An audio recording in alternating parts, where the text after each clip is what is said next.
नवीन वास्तू म्हणजे काय? की आपल्या ग्रंथांमध्ये असा उल्लेख आहे, आजोबा वास्तू, वडील वास्तू, चाइल्ड वास्तू. घर म्हणतं घेऊन बघ किंवा बांधून बघ, विहीर म्हणते खोदून बघ आणि लग्न म्हणतं करून बघ. हो. मृत्यूचा काही संबंध आहे का वास्तूसोबत? जसं एखाद्या घरात एका प्रमाणापेक्षा जास्त मृत्यू होतात. दिवस देवांचा, हां. रात्र दानवांची. म्हणून तर दिवस रात्र आहे. करेक्ट. घरामध्ये पैशांची अडचणी येत आहेत. कुणाच्या बिझनेसमध्ये त्यांना लॉस होतोय, तिथे प्रॉफिट होत नाहीये. तर ह्या सगळ्यासाठी काही आहे का रेमेडी? मग तो आर्किटेक्चर प्लॅन काढून त्याच्यावर काम करून मग मला पदानुसार उपाय सुचवायचे होते. आणि ती टेप त्यांनी तिकडनं टोक धरले आणि मी इकडे धरले आणि म्हटलं ओके झालं. असं झालं म्हटल्यावर त्यांनी तिकडनं सटकन ते हे सोडलं गेलं ओके. आणि माझं बोट कापलं. मी नॉर्मली वास्तू बघायला जाताना पण जर अशी काही मला क्रिटिकल सिच्युएशन दिसते किंवा थोडी कॉम्प्लिकेटेड आहे, तर अशा वेळेस मी त्या जातकाच्या घरी जाताना वास्तू करण्याचाही मुहूर्त काढते. म्हणजे मी बघते की मी वास्तू बघायला जाते, तर तुम्हा दोघांना, नवरा बायकोंना तो दिवस लाभदायी असला पाहिजे. आपल्या शास्त्रात जसं म्हटलं आहे की 13 दिवस हा आत्मा घरात वावरत असतो. त्या 13 दिवसात आहे ना, तो व्यक्ती हे बघत असतो की कोणाला मी हवंसं आहे, कोण माझी आठवण काढताय का, कोणाला मी हवं आहे का. अशा वेळेस जर आपण ह्या 10 दिवसामध्ये 13 दिवसांत 10वं 12वं 13वं ते जर आपण प्रकर्षाने जाणीवपूर्वक करत नाही आहोत, तर ते पुढच्या गतीला जात नाही. पुंडलिकाला भेटायला जेव्हा विठ्ठल आले, तेव्हा ते त्याच्या भक्तीमुळे आले ना. तो प्रसाद देत होता म्हणून आले. बरं, त्याच्या भक्तीमध्ये इतकी पॉवर होती की एका विटेवर ते उभे राहिलेत आणि अजूनही आहेत, त्याची वाट बघतायत. हे हे आपल्याला कलियुगातल्या मानवाला ती शिकवण आहे.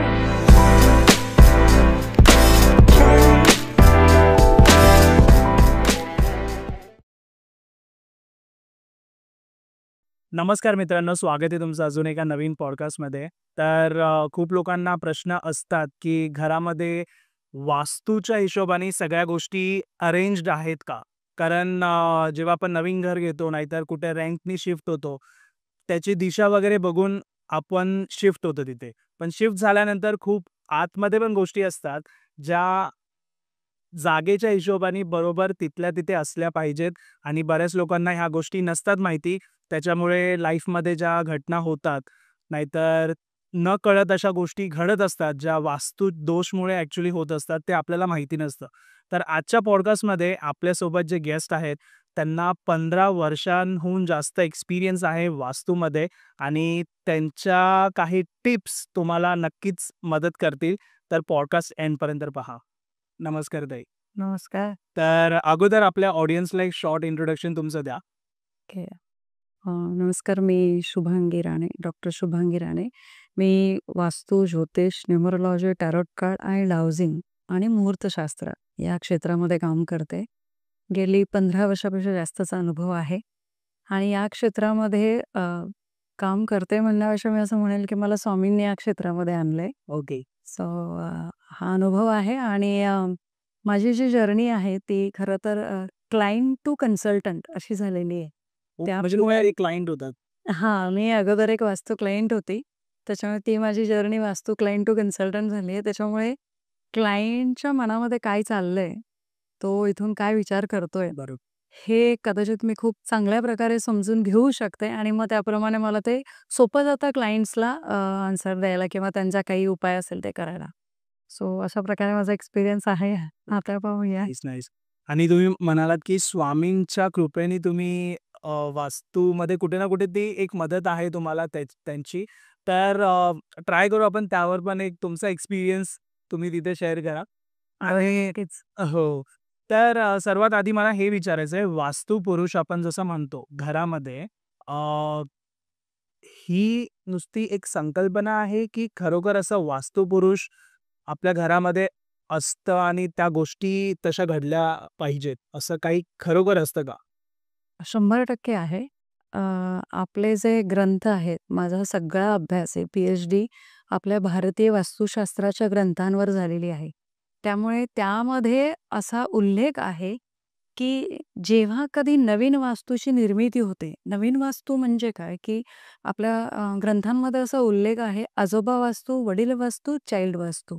तर या 3 प्रकारच्या वास्तूंचा अभ्यास करून त्याच्यावर उपाय केले जातात. ओके. पण जेव्हा आपण फ्लॅट सिस्टममध्ये येतो, तेव्हा आपण त्याला चाइल्ड वास्तू म्हणून कन्सिडर करतो आणि ती चाइल्ड वास्तू त्या जातकाची मुख्य वास्तू असते. मग अशा वेळेस जसं आपला जन्म झाला आणि आपला जन्म झाल्यानंतर आपल्याला नाव दिलं जातं. तर ती माझी आयडेंटिटी आहे ना. आज तुम्हाला सागर म्हणून ओळखलं जातं, मला शुभांगी म्हणून ओळखलं जातं. मला नावच नसतं तर? करेक्ट. अशा वेळेस जेव्हा कधी चाइल्ड वास्तूची निर्मिती होते, त्यावेळेस तिथे वास्तुपुरुषाची आपसूक निर्मिती होते आणि जेव्हा निर्मिती होते, तेव्हा त्याला आयडेंटिटी देणं गरजेचं आहे. करेक्ट. म्हणजे लहान मूल जन्माला आलं, मला कितीही वाटलं, तरी मी 9 महिन्यापेक्षा बाळाला माझ्या पोटात मी नाही ठेवू शकत. निसर्ग नियमाप्रमाणे त्याची त्याला आयडेंटिटी मला द्यायची आहे. अरे. मग ती दिल्यानंतर मला त्याचं नाव देणं गरजेचं आहे. आणि वास्तुपुरुषांची स्थापना किंवा वास्तुशांती करणं, ही करणं म्हणजे त्या वास्तूला त्याची आयडेंटिटी देणं आहे. ओके. आणि आपल्या शास्त्रांमध्ये असा उल्लेख आहे, की जेव्हा एखाद्या घरामध्ये वास्तुशांती केली जात नाही किंवा वास्तुपुरुषाला घास दिला जात नाही, तेव्हा हळू-हळू, हळूहळू ते कुटुंब स्वतः वास्तुपुरुषाचा आहार होतं. ओके. यावर ॲक्चुअली मी माझ्या चॅनलला एक वास्तुपुरुष म्हणजे काय आणि का असायला पाहिजे, त्याची पूर्ण कथा आहे. खूप मोठी आहे ती, त्याच्यामुळे मला सांगता येणार नाही आत्ता. पण तिथे त्याचे मुख्य पदमंडल आहे, ते का आहेत, ते कशामुळे निर्मिती झाली आणि मुख्यतः वास्तुपुरुष निर्माण कसे झाले, हां, बरोबर. ते खूप महत्वाचं आहे. तर त्याप्रमाणे 100% वास्तुपुरुष आहेत. वास्तुपुरुषांचा अनुभव येतो आणि वास्तुपुरुष आपला स्वतः अनुभव देतात. हा माझा 15 वर्षातला अनुभव आहे. तर आता तुम्ही जसं म्हणत होता, की वास्तुशांती, वास्तुपूजा जी असते, तर वास्तुशांती हे घरात प्रवेश केल्या-केल्या करणं किती इम्पोर्टंट आहे? बघा आपण सिटीजमध्ये राहतो म्हणजे आजकाल मुंबई शहर घ्या किंवा कोणतीही शहरं जी डेव्हलप होत आहेत. तर आपल्या शास्त्रामध्ये दिशा काल परत्वे असा एक उल्लेख आहे किंवा असा एक गणित आहे. म्हणजे काय, की तुम्ही कुठे राहत आहात, तुम्ही कुठल्या ठिकाणी आहात. म्हणजे जो रोल महाराष्ट्रामध्ये लागू होतो तो साऊथला होईल का? तोच बिहारला होईल का? तो मध्य प्रदेशला होईल का? तो दिल्लीला लागू होईल का? तसं नाही होत. करेक्ट. मग दिशा काल परत्वे तुम्ही बघाल तर वेश बदलली की आपल्याकडे भाषा पण बदलते. भाषेचा रोग बदलतो. म्हणजे तिकडच्या अगदी कथा, प्रथा ह्या सगळ्या बदलतात. म्हणजे काय, की आपण जिथे राहतो, ज्या विभागात राहतो, ज्या सराउंडिंगमध्ये राहतो, तिथे त्या ऊर्जेची सांत्वना करणं, शांत करणं. आपण लहान मूल एखादं ओरडायला लागलं, तर आपण काय करतो? अंजारतो, गोंजारतो. आणि मग त्याला शांत शांत करतो. करतो. आणि तो शांत झाला तरी त्याचा मुद्दा कदाचित करेक्ट असेल किंवा चुकीचा असेल. पण तो शांत झाल्यावर ॲटलीस्ट तो समजून घेण्याची त्याची प्रकृती बनते. हो की नाही? सो असंच जेव्हा वास्तुशांती म्हणतो आपण, तर ती वास्तुशांती का करायची असते? कारण जेव्हा घर बनतं, आता शहरामध्ये बिल्डर्स किती प्रकारात करतात, कसं करतात आपल्याला माहीत नसतं. बिल्डरनी समजा वास्तू उभी राहिली, तर वास्तू उभी राहताना बऱ्याच काही घटना घडून गेलेल्या असतात. आपल्या कानी आलेल्या नसतात किंवा आपल्याला माहितीही नसतात किंवा घटना घडलेल्याही नसतात. काय झालंय तिथे? एक्झॅक्टली. अशा वेळेस किंवा काम करताना एखाद्या मजुराला लागलेलं असतं किंवा मग लागलंय म्हणून त्याचं काम बंद झालेलं असतं. म्हणजे कुठेतरी त्याची इच्छा तिथे राहिलेली असते, की अरे माझं काम गेलं. करेक्ट. है ना? आपण चालताना, बोलताना अनेक असे प्राणी, छोटे-छोटे जीव आपल्या हातापायाखालून गेलेले असतात. त्यांचा मृत्यू झालेला असतो. आपल्याला माहीत नसतो. मग ती मुंग्या असतील, कीटक असतील, काहीही असेल. असे बरेच जीव आहेत. आपल्याकडे 84 कोटी योनी म्हटलंय. म्हणजे जेव्हा आपण 84 लक्ष योनीतून येतो, तेव्हा 84 प्रकारच्या म्हणू शकतो योनीतून जेव्हा आपण येतो, त्यावेळेस प्रत्येक योनीचा कुठे ना कुठे आपल्याशी संबंध असतो. मग वास्तू बनताना ज्या कोणाला दुखापत झालेली आहे, इजा झालेली आहे किंवा त्यांचं काही घटित झालेलं आहे, तर अशा बऱ्याच गोष्टी असतात आणि ज्या आजूबाजूला त्या वातावरणात वावरत असतात. ओके. मग जेव्हा आपण वास्तुशांती करतो, तेव्हा वास्तुशांतीमध्ये 81 पदमंडलं आणि त्याचे 45 देवता आहेत. ओके. त्या 81 पदमंडलाची त्या 45 देवतांसहित आवाहन करून, त्यांची स्थापना करून, नवग्रहांचं आवाहन करून, नवग्रहांची स्थापना करून, पुण्याह वाचन करून, गणेश पूजन करून, अशा प्रकारचे सगळे विधिवत पूजा करून शांती केली जाते. त्यामध्ये एक यज्ञ होतो. त्या यज्ञामध्ये संकल्प घेऊन आहुती दिली जाते, की बाबा माझ्या या वास्तूमध्ये, मी नवीन वास्तूमध्ये राहायला आलोय, तर हे वास्तू तू माझा स्वीकार कर, मी तुझा स्वीकार करतोय. लग्नामध्ये आपण एकमेकांचा स्वीकार करतो म्हणूनच लग्न होतं. म्हणजे तिथे आपण म्युच्युअली अंडरस्टँड करतो, है ना, सगळ्याच गोष्टींमध्ये, चांगल्या वाईट सगळ्या, दोन्ही बाजूच्या. तसंच या वास्तूने पण आपल्याला एक्सेप्ट करावं, वास्तुदेवतेने एक्सेप्ट करावं आणि आपणही त्याला एक्सेप्ट करावं. अशी भावना गाढ संकल्प धरून जी पूजा केली जाते त्याला वास्तुशांती असं म्हणतात. Okay, okay. म्हणून हे करणं इम्पॉर्टंट आहे. अगदी यामध्ये म्हणालात की 84 लाख योनी, म्हणजे 84 लाख तितक्या, म्हणजे आपण बघायला गेलो तर आपल्याला काय वाटतं की काम करताना काही इथे इन्सिडेंट झाले असतील तेवढ्या पुरतीच, पण त्याच्या मागे अजून खूप काही गोष्टी आहेत जे खूप ज्याच्यामुळे सूक्ष्मातले आहेत. हा, करेक्ट. म्हणजे आपण आपल्या डोळ्यांनी बघू शकत नाही इतके सूक्ष्म पण आहेत. ओके, आता ते किती सूक्ष्म आहे त्याचं उदाहरण द्यायचं झालं तर कोरोना राईट. दिसला का कोणाला? नाही, पण अस्तित्व त्याचं होतं जे आपण नाकारू शकलो नाही. करेक्ट. म्हणजे आहेच का असं विचारायला गेलं तर मी म्हणेल कोरोना आहेच का असं जर विचारलं तर कोणी दाखवू शकलं नाही. पण अस्तित्व त्याने त्याचं सिद्ध केलं, त्याने त्याची क्रिया प्रतिक्रिया सगळं दाखवलं. राईट. तसंच बरेच सूक्ष्म जीव आहेत जे आपण यज्ञ आहुती केल्यानंतर ते त्यांच्या गतीला प्राप्त होतात आणि आपल्याला शांती लाभते. इवन मुंबई आणि महाराष्ट्र किंवा मुंबई किंवा शहरांसारखं जर बोलायचं झालं तर शहरांमध्ये थोडासा त्रास होतो कारण मुहूर्त खूप कमी असतात वास्तुशांतीचे.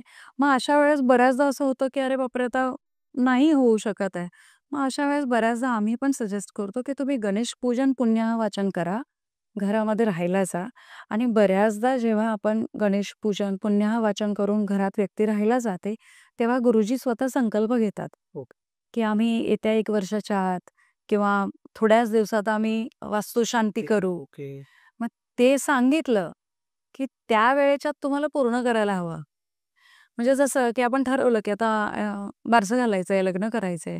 मग ते आपण पूर्ण करतो की नाही? करेक्ट. नाही केलं तर काय होतं, तर आपल्याला रोष ओढावून घेतो आपण इतर पार्टीचा. आता तसंच तुम्ही गणेश पूजन बद्दल म्हटलात, तर मला विचारायचं आहे की गणेश पूजन, आता जसं काही लोक वास्तुशांती नाही करत, गणेश पूजन करूनच प्रवेश करतात घरात आणि त्यानंतर वास्तुशांती ही करत नाही. ते कुठे ना कुठे त्यांच्या माइंडमध्ये असते की ठीक आहे, गणेश पूजन केलंय म्हणजे सर्व झालेलं आहे. वास्तुशांती हे करणं इम्पॉर्टंट आहेच का? हा बघा 100% इम्पॉर्टंट आहे कारण तोपर्यंत ना वास्तू पुरुष किंवा ती वास्तू त्या जातकाची होतच नाही. ओके. कनेक्शन सुरू होत नाहीत. मग कनेक्शन सुरू नाही होत मग काय होतं, तर मग रिझल्ट यायला लागतात. अच्छा. मग ती वास्तू तुम्हाला कारण तिथल्या जीवांची किंवा तिथे असणाऱ्या काही घटकांची, त्या ऊर्जेची स संपूर्णतः तुमच्या शरीराशी, तुमच्या मनाशी जोपर्यंत होत नाही, तोपर्यंत त्या गोष्टी कनेक्ट होत नाहीत. असं आपल्या पुस्तकांमध्ये उल्लेख आहे, की जो वास्तुशांती करत नाही, तो स्वतः वास्तुपुरुषाचा आहार होतो. Okay, okay. म्हणून आपल्याकडे पूर्वापार प्रथा आहे, की जिथे वास्तुपुरुष स्थापन केलेला असतो, तिथे गंध, फूल, अक्षता, किमान दिवा, कारण आता दिवा लावणं प्रॅक्टिकली रोज पॉसिबल नाही. तर मी असं सांगते, की कमीत कमीत कमी शनिवारी किंवा रविवारी जसं तुम्हाला सोयीने होईल, तसं तिथे एखादी धूप स्टिक लावावी आणि नैवेद्य मी तर म्हणेन, की तुम्हाला रोज नैवेद्य द्यायला पाहिजे. ओ. कारण तो घास आहे वास्तुपुरुषाचा. मग तुम्ही देवाला जसं नैवेद्य घेता, तसा एक नैवेद्य वास्तुपुरुषाचा काढा. त्याची काही स्पेसिफिक जागा आहे कुठे ठेवायला? वास्तुपुरुषाची जी जागा आहे ती नॉर्मली आग्नेय कोणामध्ये वास्तुपुरुषाची स्थापना होते. जर केली नसेल तर तुम्ही तिथे नैवेद्य द्यायला सांगा आणि वास्तुपुरुषालाच सांगा की ही माझ्याकडनं वास्तुशांती राहिली आहे, की तू करून घे. मग तुमच्या आयुष्यात अशा आपसूक घटना घडतात की तुम्ही कोणाच्या तरी कनेक्टमध्ये येता, मग तुम्ही कोणाला तरी बोलवता आणि मग ती वास्तुशांती संपूर्ण होते. ओके, की म्हणजे तेच करून घेतात शेवटी. आपण काहीही करत नसतो. आज मी इथे आहे, निमित्त मात्र आहे. I am the mediator. करता करविता स्वामी. मग ते ते तुमच्याकडनं सगळं करून घेतात. म्हणजे माझे कैक अनुभव असे आहेत, की एखाद्या वास्तूमध्ये जर त्या जातकाला राहायचं नसेल, त्या वास्तूला तो जातक नको असेल तर ती वास्तू शांती करून घेत नाही. ओके, असं पण असतं. असं पण असतं आणि आपसूक मग त्या जातकाला वर्ष 2 वर्षात अशी बुद्धी होते, की मॅडम मला नाही जागा पुरत नाहीये अच्छा. किंवा मला ना इथे छान वाटत नाहीये. Okay, negativity. हां, काही प्लस मायनस दोन्ही होऊ शकतात. ती तुमच्या कुंडलीवर डिपेंड करते. तुमची कुंडली स्ट्राँग असेल तर ही वास्तू सांगेल, "ठीक आहे बाई, तू मेरे लिए नहीं है. तुम्ही जा." मग ती वास्तू सांगेल, की "नाही, अरे 1 बीएचके पुरत नाहीये. मॅडम आपण सेकंड घेऊया." मग तिथेच आपण वास्तुशांती करूया. मग तिथे आपण हिशोब लावतो, गणित लावतो. ओके. कितीचा खर्च आहे वास्तुशांतीचा? पण त्या वास्तूमध्ये ती ऊर्जा डेव्हलप करून तुम्ही जेव्हा ती एक एक पॉझिटिव्ह वाइब्स जनरेट करता, तेव्हा तुम्हाला ते रिझल्ट लवकर येतात. आणि मग अशा वेळेस असे दोन्ही प्रकार होतात. पॉझिटिव्ह, निगेटिव्ह तुम्हाला ते रिझल्ट येतात. मग त्याच्यावर तुमची कुंडली किती स्ट्राँग आहे त्यावर या सगळ्या घटना डिपेंड करतात आणि म्हणूनच मी कुंडली वास्तू करते. Okay, okay. हां. असं होत असेल ना, हा मला प्रश्न असा आहे, की अ, एखाद्या जागेवरती जर निगेटिव्हिटी आहे. माझी कुंडली फॉर एक्झाम्पल स्ट्राँग आहे आणि पॉझिटिव्ह आहे. तर मी गेल्यानंतर त्या निगेटिव्हिटीला मी नको असेल, तर ते कुठे ना कुठे मला तिथून काढायलाच बघेन. असंही असू शकतं? तुम्ही म्हणताय तो लॉजिकली प्रश्न बरोबर आहे. पण जर तुमची कुंडली स्ट्राँग आहे, तुम्ही म्हणताय तसं की तुमची कुंडली खूप पॉझिटिव्ह आहे, स्ट्राँग आहे, तर तुम्ही त्या वास्तूत जाणारच नाही. माझी पण पॉझिटिव्ह. एक्झॅक्टली. करेक्ट. कारण निगेटिव्ह ऊर्जेला पॉझिटिव्हिटीची गरज नाहीये. तिला निगेटिव्ह व्यक्तीची गरज आहे. तिथे जाणारा व्यक्ती असा म्हणेल, की इनफॅक्ट घडलंय माझ्याबरोबर असं बऱ्याचदा, की माझ्याकडे चौकशी होते, वास्तू करायचंय. मग अगदी छोट्या-छोट्या कारणांवरून मग कोणाला असं वाटेल, की अरे फीज मग जाऊ दे नको करूया. कोणाला असं वाटेल, की अरे असं काही नसतं. मग तुम्हाला असं म्हणजे स्पेशली ज्याला भोग भोगायचे बाकी आहेत असं बऱ्याचदा होतं, की तो व्यक्ती म्हणतो, की ठीक आहे ना, असं काही नसतं, बघू गेल्यावर. हां, करेक्ट. मग 6 महिने नॉर्मली तुम्हाला सांगते जे वास्तूचे अनुभव आहेत, ते असं मी म्हटलं की कुंडली खूपच प्रभाव पडतो कुंडलीचा. 3.25 महिने, 6.25 महिने, सव्वा वर्ष, 2.25 वर्ष आणि 3.25 वर्ष हा प्रभाव पडायला कारणीभूत ठरतात. अच्छा. मग तुमची कुंडली किती स्ट्राँग आहे, तुम्हाला 3.25 वर्षात रिझल्ट, 3.25 महिन्यात रिझल्ट, 6.25 महिन्यात, सव्वा वर्ष, 2.25 वर्ष, 3.25 वर्षे. इथे एक उदाहरण दिलं तर, आत्ता रिसेंटली 8 दिवसापूर्वीची गोष्ट आहे. मी साधारणतः 2.5-3 वर्षापूर्वी एक बदलापूरची एक वास्तू केली होती. ओके. अगदी ओळखीचे व्यक्तिमत्व आहे आणि माझं हे क्षेत्र आहे. तिथे मी स्वतःहून कोणाला सांगू शकत नाही, की तू तुझी वास्ती करून घे किंवा हे करून घे. राईट. कारण आम्हाला ते अधिकार नाहीये. आमच्यापर्यंत तोच व्यक्तिमत्व पोचतो, ओके. ज्याच्या प्रारब्धामध्ये माझ्याकडनं काम करून घेणं लिहिलंय. समजलं. मग तोच माझ्यापर्यंत किंवा माझ्यासारख्या लोकांपर्यंत पोहोचणार. मग अशा वेळेस आम्ही स्वतःहून विचारू शकत नाही. मग त्या व्यक्तीचा मला फोन आला होता. लग्नाला 7-8 वर्ष झाली होती. मूल होत नाहीये आणि खूप उशिरा लग्न झालं होतं. म्हणजे वयाच्या अगदी 40-42 लग्न झालंय. त्याच्यानंतर ऑलमोस्ट 7 वर्षांचा गॅप गेलाय. म्हणजे असं म्हणू शकतो की 50च्या आसपास 5-1 वर्ष झाली होती. आणि मी नॉर्मली वास्तू बघायला जाताना पण जर अशी काही मला क्रिटिकल सिच्युएशन दिसते किंवा थोडी कॉम्प्लिकेटेड आहे, तर अशा वेळेस मी त्या जातकाच्या घरी जाताना वास्तू करण्याचाही मुहूर्त काढते. ओके. म्हणजे मी बघते, की मी वास्तू बघायला जाते, तर तुम्हा दोघांना, नवरा-बायकोंना तो दिवस लाभदायी असला पाहिजे. त्यातल्या त्यात मी 2-2.5 तास अजून सूक्ष्मातला मुहूर्त काढते, की ते 2 तास जिथे चंद्र तुमचा स्ट्राँग आहे, तो असला पाहिजे. आणि अशा वेळेस जेव्हा मी वास्तू करते, तेव्हा ते जातक मी सांगितलेले उपायही स्ट्राँग करतात, समजून घेतात आणि त्यांना ते समजतात. ओके. तर मी त्या व्यक्तिमत्वांना त्यांच्या बेडरूममध्ये आणून 1 बीएचकेचं घर होतं. त्यांना सांगितलं, "सॉरी तुम्ही बेडरूममध्ये नाही झोपू शकत. ओके. तुम्हाला हॉलमध्येच झोपायचं आहे." आणि हॉलमध्ये लिटरली मी त्यांना 4x5 ची जागा दिली होती. म्हणजे 5 अशी आणि अशी, की तुम्ही त्या 4 ते 4.5 फुटाच्या आतच तुम्ही दोघांनी झोपलं पाहिजे. ओके. कारण शास्त्राप्रमाणे जी 81 पदमंडल आहेत, त्यातली जी काही पदमंडल येत होती तिथे, त्या पदमंडलामध्ये ते झोपायला सुरू केल्यानंतर तुम्ही एकदा झोपताना त्या पदमंडलात झोपायचंय. नंतर आपण झोपेमध्ये इकडे-तिकडे होतो, दॅट इज अंडरस्टूड. पण स्टार्ट. पण हां. हां. आणि ती केल्यानंतर तिथे त्यांचं बीज रोपण चांगलं होणार होतं. Okay, okay. अर्थात हे मी त्यांना लगेच सांगितलं नव्हतं, कारण काय असतं, की आपल्या शास्त्रामध्ये मॅनिफेस्टेशन्स पण खूप महत्वाचं आहे. पण काय होतं, की ऑलरेडी ते 5-6 वर्ष त्या निगेटिव्ह ओरातून आले होते. त्याच्यामुळे आपल्या शास्त्रामधनं असं काही जादू घडू शकते. एकतर हे दुर्दैव आहे आपलं, की आपलीच लोकं आपल्या शास्त्रावर विश्वास नाही ठेवत. त्याच्यामुळे आता ठीक आहे, हेही करून बघू, या उद्देशाने ते दोघे आले होते, जे मला त्यांची कुंडली सांगत होते. ओके. म्हणजे सगळं काही ट्राय केलं होतं. आता एक शेवटचा उपाय. तर मग असं झालं, की मला साधारणतः 2-2.5 वर्षात एक्स्पेक्टेड रिझल्ट होता, की हिचा फोन येईल, की "अरे, गुड न्यूज आहे." हां. पण तो आला नाही आणि मीही माझ्या कामाच्या व्यापात आता मैत्रीण आहे म्हटल्यावर तिचा फोन येणारच. आणि मला तिचा 8 दिवसापूर्वीच कॉल आला, की "काय गं तू मला काँग्रॅच्युलेट करायला पण फोन नाही केलास." तर म्हटलं, "का गं काय झालं?" तर म्हणाली, की "असं-असं झालं. आता माझा मुलगा 1.5 महिन्याचा झाला. तू स्टेटस पण बघत नाही." आणि आय वॉज लाइक ना, म्हणजे मी एक्सप्रेस नाही करू शकत आहे तुम्हाला. मी इतकी खुश होते ना, की मी एक सेकंड म्हणजे मी ना मनातल्या मनात खरंच स्वामींना थँक्स म्हणाली, की कसं असतं ना आपल्या भारतीय कल्चरमध्ये ही एक एक स्त्री म्हणून पूर्णत्वाची संकल्पना आहे. सो मला खूप आनंद झाला. अर्थात मी तिला काँग्रॅच्युलेट केलं. म्हटलं, "तू मला आत्ताच्या आत्ता पहिला फोटो पाठव."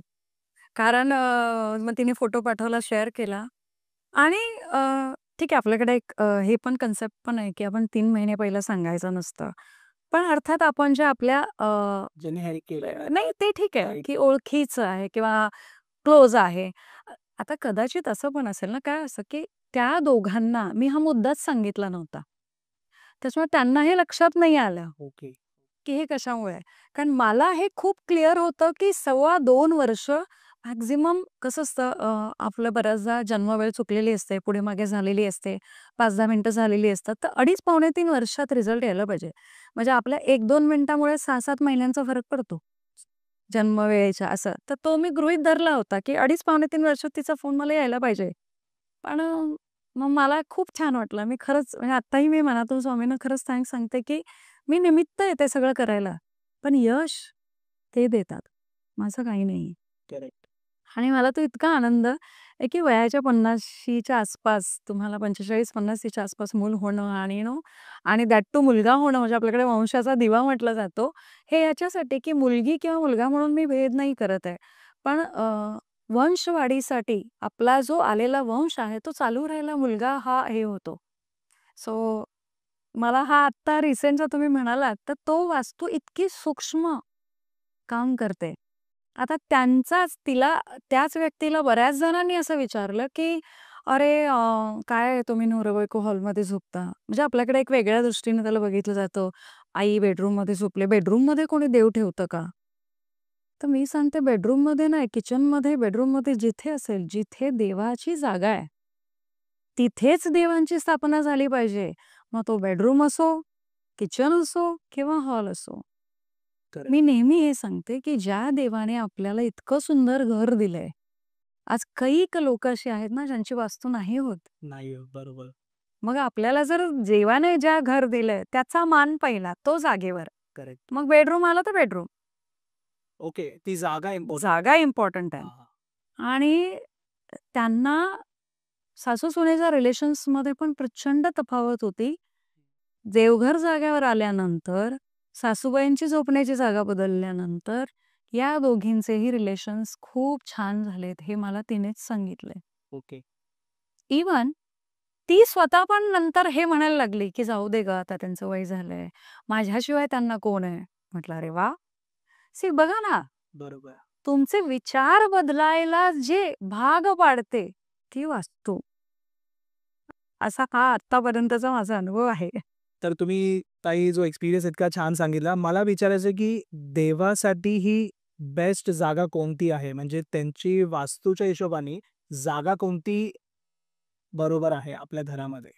बघा ईशान्य हे एक सार्वभौमिक म्हटलं जातं, की ईशान्य ठिकाणी देव, ईशान्येत देव असावेत. आता देव ईशान्येत असावे हे बरोबर आहे. पण ईशान्येमध्ये जे शिखी पदमंडल येतं तिथे नसावेत. कारण ते अग्नीचं आहे.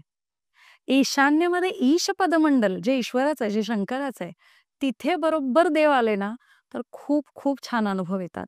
म्हणजे मी माझ्या कैक जातकांना, की ज्यांना खरंच शक्य नव्हतं काही वास्तूचे उपाय करणं, तर मी त्यांना सांगितलं, "काही हरकत नाही.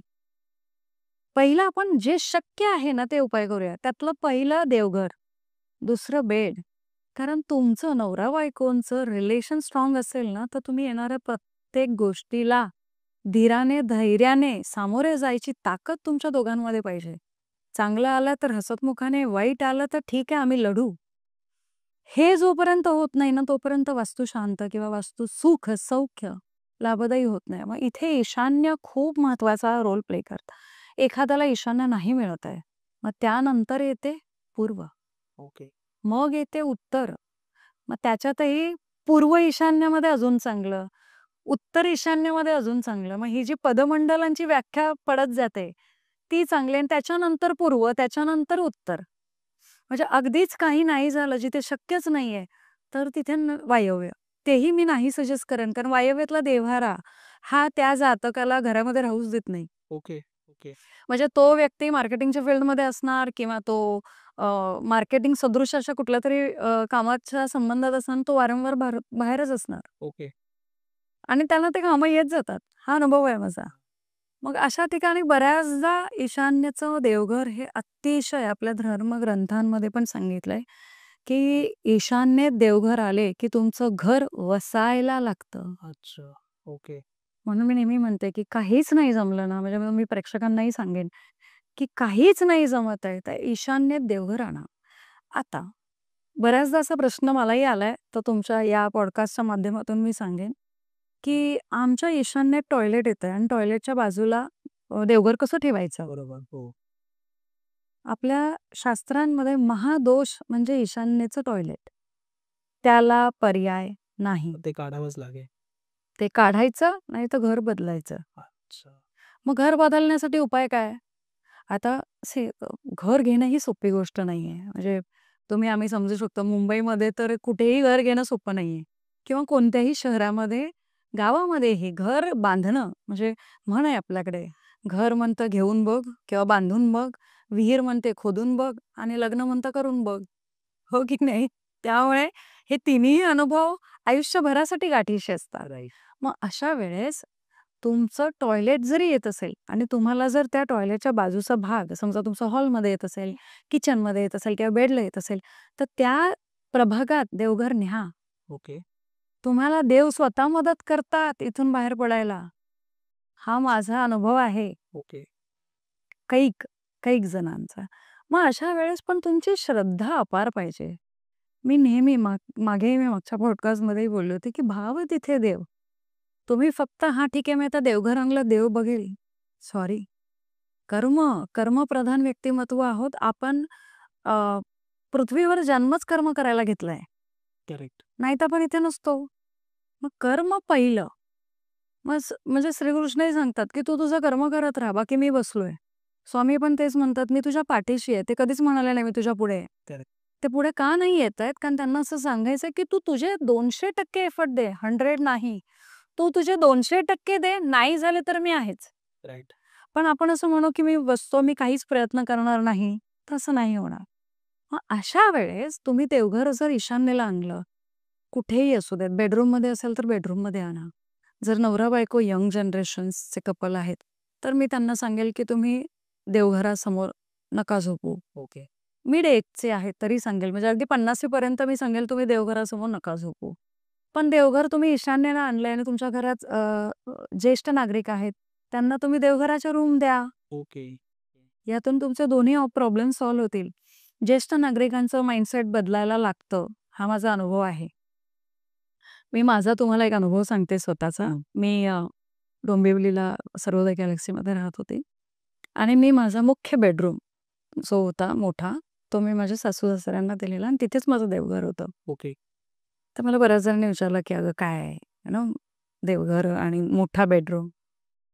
सो ॲज आय नो, की मला माझं अख्खं घर ते सांभाळणार. म्हणजे मी मी वर्किंग आहे. अहो वर्किंग आहेत. आम्ही दोघेही बाहेर असतो. म्हणजे 365 दिवसामध्ये 24 तासामध्ये जर जास्त प्रभाव बघितला तर 80% तेच घरात असणार आहेत. आम्ही 20%च असणार आहेत. म्हणजे झोपायला आणि जेवायला एवढंच. मग अशा वेळेस ही वास्तू त्यांना परिपूर्ण फळली पाहिजे राईट. आणि हे माझं हे होतं. तुम्हाला सांगते त्या वास्तूत राहायला आल्यानंतर आमचे म्हणजे माझे सासू-सासऱ्यांचे रिलेशन जे अगोदर होते त्याच्यापेक्षा जास्त प्रगल्भ झाले, गाढ झाले.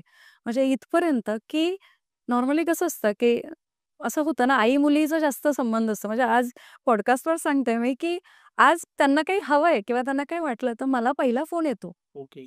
आणि आय फील गुड की मी त्यांची तिसरी मुलगी बनायचा प्रयत्न करते किंवा केलाय. हे रिलेशन्स डेव्हलप व्हायला लागतात.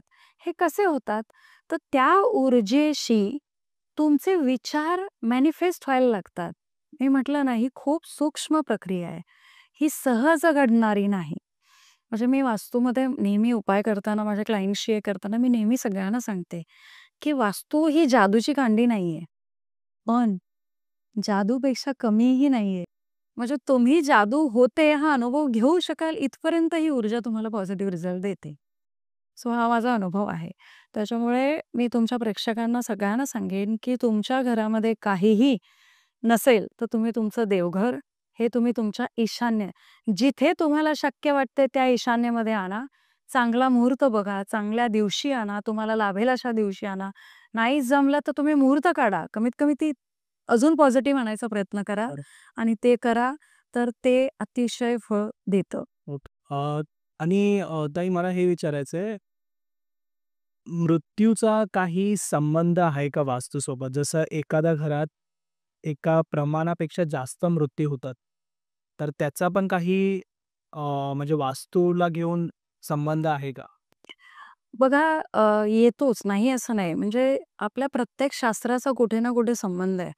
वास्तूचाही संबंध येतो, ज्योतिषाचाही संबंध येतो. पंचक लागणं किंवा त्रिपाद लागणं असं जेव्हा म्हटलं जातं. एखादी व्यक्ती गेल्यानंतर त्यांचं नक्षत्र जर चांगलं नाही लागलं, तर त्यानंतर घरामध्ये 3 मृत्यू होणं, हां, 5 5 मृत्यू होणं, अशा घटना घडतात. हं. मग अशा वेळेस खरं सांगू तर मी म्हणणारे पण विश्वास ठेवतात, की हो काहीतरी बदलतंय. पण बऱ्याचदा वेळ निघून गेलेली असते किंवा बऱ्याचदा त्या घटना घडून गेलेल्या असतात. हं. असं का होतं? तर हे त्या व्यक्तीच्या कुंडलीचे काही भोग असतात, जे त्याच्यावर घडणार असतात. तोपर्यंत त्याला ती बुद्धी होत नाही, की मी कोणाला जाऊन विचारेन. आणि जेव्हा ती घटना घडून जाते, तेव्हा तो व्यक्ती त्या व्यक्तीला विचारतो किंवा सदृश्य माझ्यासारख्या व्यक्तींच्या संपर्कात येतो आणि मग ती घटना होते आणि मग त्यांचं पुढचं लाईफ जे आहे ते समृद्ध व्हायला लागतं. तर अशा घटना घडतात. 100% वास्तू मी असं नाही म्हणणार. पण हो, जर तिथे काही निगेटिव्ह ऊर्जा खूप स्ट्राँग असेल, अगोदर काही घटना घडून गेलेल्या असतील, काही पितृ किंवा मृत आत्मे यांचा जर काही संबंध असेल, तर परिणामकारक रिझल्ट येतात आणि असं होऊ शकतं. होतं इनफॅक्ट असं अनुभवायला येतं. इव्हन अशा काही घटना घडत असतील, तर बऱ्याचदा आमची एंट्री नंतर होते त्या वास्तूत. आम्हाला अगोदर बोलवलंच जात नाही. ओके. कारण ते जसं म्हणालात तुम्ही, की भोग भोगणं आहेच त्यांना. त्याच्यानंतर जो वेळ बरोबर येतो तेव्हा तुम्ही जाता तिथे. ओके. अ, मी तुम्हाला एक अनुभव सांगते. कल्याणचे माझे एक बिल्डर आहेत. मोठं नाव नाही घेऊ हं. शकणार. अ, त्यांच्या घरात त्यांचं एक बेसमेंट जात नव्हतं आणि बेसमेंटमध्ये खूप नॉर्मली निगेटिव्ह एनर्जी असते. आणि बरेच उपाय चालले होते आमचे. त्यांच्या घरामध्ये उपाय केले होते आपण. त्यांच्या ऑफिसमध्ये केले होते. आपण इनफॅक्ट त्यांच्या साईटवर पण आपण काम केलं होतं. आणि त्यांना कळत नव्हतं एवढं सगळं करतोय पण तरी माझं बेसमेंट जात नाही. कारण त्यांनी मला बेसमेंट दाखवलं नव्हतं. ओके. तर बेसमेंट म्हटल्यावर मी म्हटलं, की आपण अगदी विचारपूर्वक जाऊया सगळं. मी केलं व्यवस्थित जे जे शक्य आहे. कारण शेवटी माझ्या हातात फक्त शक्यता आहे. करेक्ट. मग ते केलं आणि मी त्यांना अगोदर काही उपाय सांगितले मी यायच्या आधी, की तुम्ही हे सगळं करून ठेवा तिथे, की जेणेकरून ऊर्जेचा प्रभाव कमी व्हावा आणि ती मी व्हिजिट सकाळची ठेवली. कारण नॉर्मली 4च्या नंतर आपल्याकडे तिन्हीसांजची जी वेळ म्हटली जाते, 6 नंतर नॉर्मली निगेटिव्ह ऊर्जा खूप प्रकर्षाने त्यांच्याकडे अधिकार येतात. म्हणजे दिवस दिवस देवांचा, रात्र दानवांची. म्हणून तर दिवस-रात्र आहे. करेक्ट. मग ते मी केलं आणि तिथे ना इलेक्ट्रिक वस्तू असतात ना, अशा ठिकाणी खूप कमी चालतात. आणि माझं जे मेजरमेंटचं जे मशीन होतं ते चालेच ना. म्हटलं ठीक आहे. मग मी एक आपल्याकडे आपण सपोर्टिव्ह ठेवतो. मग ती टेप ठेवली होती, की म्हटलं मला मेजरमेंट घ्यायचं आहे. कारण त्या मेजरमेंटवर आर्किटेक्चर, कारण त्यांच्याकडे त्याचा प्लॅन नव्हता. मग तो आर्किटेक्चर प्लॅन काढून त्याच्यावर काम करून मग मला पदानुसार उपाय सुचवायचे होते. आणि ती टेप त्यांनी तिकडनं टोक धरलंय आणि मी इकडे धरलंय आणि म्हटलं ओके झालं. असं झालं म्हटल्यावर त्यांनी तिकडनं सटकन ते हे सोडलं गेलं ओके. आणि माझं बोट कापलं. आणि त्यांना खूप वाईट वाटलं. म्हणजे ते बरेच सॉरी म्हणाले, की मॅडम म्हटलं, "नाही, नाही. बोटच कापलंय अँड आय एम हॅपी." त्यांना कळलं मला काय म्हणायचं. म्हटलं, "आपण इथे नको बोलूया, आता आपण निघूया." हं. अशा काही घटना अनुभवायला येतात, की त्या ऊर्जेला मी नको असते. कर कारण मी त्या ऊर्जेच्या पण आयुष्यात काहीतरी बदल घडणार असतो. नॉर्मली कसं असतं, अशा सगळ्या आत्म्यांना किंवा अशा सगळ्या ऊर्जांना मुक्ती हवी असते. हं. पण काही जणांना म्हणजे किंवा त्या प्रकारच्या आत्म्यांना ती मुक्ती कदाचित तुम्हाला त्रास देऊन किंवा तुम्हाला खूप हे भावनात्मक त्रास देऊन, टॉर्चर देऊन असंही असतं. मग अशा वेळेस आपलं काम असतं, की आपल्याला अंजारून, गोंजारून जसं आपण मुलांना हं. फक्त मी म्हटलं ना, की ते इतकं सूक्ष्मामध्ये असतं, की आपण बघू शकत नाही, फक्त अनुभवू शकतो. करेक्ट. म्हणून मी नेहमी म्हणते, वास्तुशास्त्र हे अनुभूतीचं शास्त्र आहे आणि असे अनुभव येतात. मग त्यानंतर आम्ही बरेच उपाय केले, ते केले आणि तुम्हाला आश्चर्य वाटेल वर्षभराच्या आत त्यांचं डील झाली. ओके. हां, हां. असं होतं. पण म्हणजे मी अगदी लाईव्ह पॉडकास्टवर सांगते, की त्यांना फक्त त्या बेसमेंटच्या उपायाचं नाही, तर त्यांचं घर, त्यांची वास्तू, कारण त्यांची अगोदरची ऊर्जा ऑलरेडी हील झाली होती. त्याच्यामुळे मग बेसमेंटला त्या सगळ्याच्या ऊर्जेचा सपोर्ट मिळाला आणि मग ते लवकर साध्य झालं. नॉर्मली आपल्या शास्त्रामध्ये घर विकण्याला उपाय नाही आहेत. पण मग आपण बऱ्याचशा अशा उपायांमध्ये कधी न्यूमरोलॉजीचे, कधी डाउजिंगचे म्हणजे ऊर्जा चेक करून, कधी तुम्हाला वास्तूचे, कधी ज्योतिषाचे असे उपाय आपण एकत्रित करून जेव्हा कॉम्बिनेशन्स उपाय करतो तेव्हा रिझल्ट बऱ्यापैकी चांगले येतात. पण अशा गोष्टी असतात ओके. आणि अशा ऊर्जा आपल्याला अनुभव देतात. हं. आणि जसं घरामध्ये सतत भांडणं होत असतील, नाहीतर म्हणजे नवरा-बायकोची, नाहीतर घरामध्ये सासू-सुनांची अ, भांडणं होत असेल, तर कोणता अ, तर कोणती दिशा दोषी असेल त्या ह्याच्यामध्ये? अ, बघा इथे वास्तूचं जर बघायला गेलं ना, तर माझ्या मते आग्नेय कोण हा खूप प्रकर्षाने पुढे येतो. ओके. आग्नेय कोणामध्ये काय-काय आहे? आग्नेय कोणामध्ये जर समजा नवरा-बायकोंचं असेल आणि बेड असेल, तर ते दोघं सुखाने रात्री झोपूच शकत नाहीत. किंवा त्यांना असं आपण असं म्हणू, की भांडल्याशिवाय त्यांना झोपच येणार नाही. अच्छा. त्या दिशेला जर बेड असेल. असेल तर बऱ्याचदा असा अनुभव येतो. वास्तविक त्या दोघांनाही कळत असतं, हां. की यार काय भांडतोय मी? हा काय विषय आहे का भांडायचा? ओके. पण भांडणं होतात. म्हणजे क्षुल्लक कारणावरून का? अगदी, अगदी क्षुल्लक. म्हणजे बऱ्याचदा असं अनुभवायला आलंय, की जेव्हा त्यांना एकत्र यायचंय नवरा-बायको म्हणून, तिथेही काही क्षुल्लक गोष्ट निघते आणि त्यांच्यात वितुष्ट येतं आणि ते पुढे जात नाही आणि तिथे थांबतं. पुन्हा तिथे शुक्र डिस्टर्ब होतो आणि मग निर्मितीची प्रक्रिया थांबते. ओके. सो हाही अनुभव येतो. बऱ्याचदा जर सासू-सासऱ्यांचा बेड असेल आणि अ, समजा कुंडलीचा संदर्भ घेतला, तर मी आता तुम्हाला एक 2-4 दिवसापूर्वी एक कन्सल्टिंग झालं. त्यामध्ये तिचं माझं कन्सल्टिंग चालू होतं. तर तिच्या पत्रिकेमध्ये मंगळाचं आणि हर्षलचं काही जे कॉम्बिनेशन्स बनत होते आणि त्या पत्रिकेत तिचे आणि नवऱ्याचे जे बनत होते, त्याच्यात मी तिला सांगितलं, की "बाई गं, तू जरा हळू घे." ओके. बरं तिने आम्हाला प्रश्नही विचारला नव्हता. तर मी म्हटलं, की "तुम्ही थोडंसं सांभाळून घेतलं तर फार बरं होईल, कारण तुमच्या ह्याने प्रॉब्लेम आहे." तर ती वॉज शॉक. कारण शी सेड, की I was about to ask, की मलाच कळतं, की मला वाटतं, की यार माझ्याकडनं चुकतंय, पण मला ना कळतच नाही, असं होऊन जातं आणि मग तो खूप डिस्टर्ब होतो. म्हणजे या पत्रिकेत खरंच बिचारा तो होता. सो मी म्हटलं, की "अगं तुझा नवरा खरंच बिचारा आहे." नॉर्मली बाकी नवऱ्यांना असं वाटतं. जोक अपार्ट बट तर मी म्हटलं, की "नका करू." मग मी तिला सांगितलं, की इथे डबल मंगळाची पॉवर आहे. ओके. So avoid it. मग त्याच्यात असं पण होऊ शकतं, की ती व्यक्तिमत्व पुन्हा आग्नेयच्या दोषांनी जर प्रवृत्त ते घर असेल, ती वास्तू असेल, तर त्याचा इम्पॅक्ट मुलांवरही होऊ शकतो, होतो. तर असं बघायला मिळतं. आणि मग अशा वेळेस नॉर्मली आग्नेयाचा जर काही उपाय नसतील करत, तर मी उपाय म्हणून तुम्हाला सांगते, की अशा वेळेस गणपती बाप्पांची सेवा जेवढी शक्य असेल तेवढी करावी. घरामध्ये अथर्वशीर्षाचे जेवढे पाठ होतील, तेवढ्या त्या दोषांची म्हणजे बॅलन्स व्हायला मदत होते. Right, right. कमतरता येण्यापेक्षा मी म्हणेल, की बॅलन्स होते. कारण आपलं वास्तुशास्त्र हे बॅलन्सिंगचं शास्त्र आहे. कारण आपण बॅलन्स करत असतो. कारण एखादी ऊर्जा जास्त आहे, तर तिला कमी करणं हे आपल्या हातात नाही. तर आपण म्हणजे हिला पूरक ठरणारी किंवा हिच्यापेक्षा वरचढ ठरणारी जर ही केली, तर मग ती बॅलन्स व्हायला मदत होते. तर ते आपण करतो. म्हणून गणपतीची पूजा पूजा करणं गरजेचं आहे. अथर्वशीर्षाचे पाठ करू शकतो. तुमच्या घरी जर गणपती बसत असेल तर गणपतीचे समजा 10 दिवसांचा आहे, जेवढे दिवस तुमच्याकडे आहे, तेवढे दिवस तुम्ही अथर्वशीर्षाचे पाठ करा, संकल्प करून करा. ओके. कारण आपल्या शास्त्रात सांगितलंय, संकल्पे विना सिद्धी नाही. राईट. म्हणजे आपण म्हणतो, की अरे देवाला काय नवस म्हणजे केल्याने काय मगच देव देणार का? तर आता आपण एक उदाहरण म्हणून घेऊ, की स्वामींकडे किती जण आहेत? मग स्वामींच्या लक्षात शुभांगी कशी राहणार? किंवा सागर कसा राहणार? कारण त्यांना किती मुलांना बघायचंय. अहो, आपल्याला 2-4 मुलांना हँडल करताना नको वाटतं. टीचर 70-80 मुलांना हँडल करताना तिला नको होतं.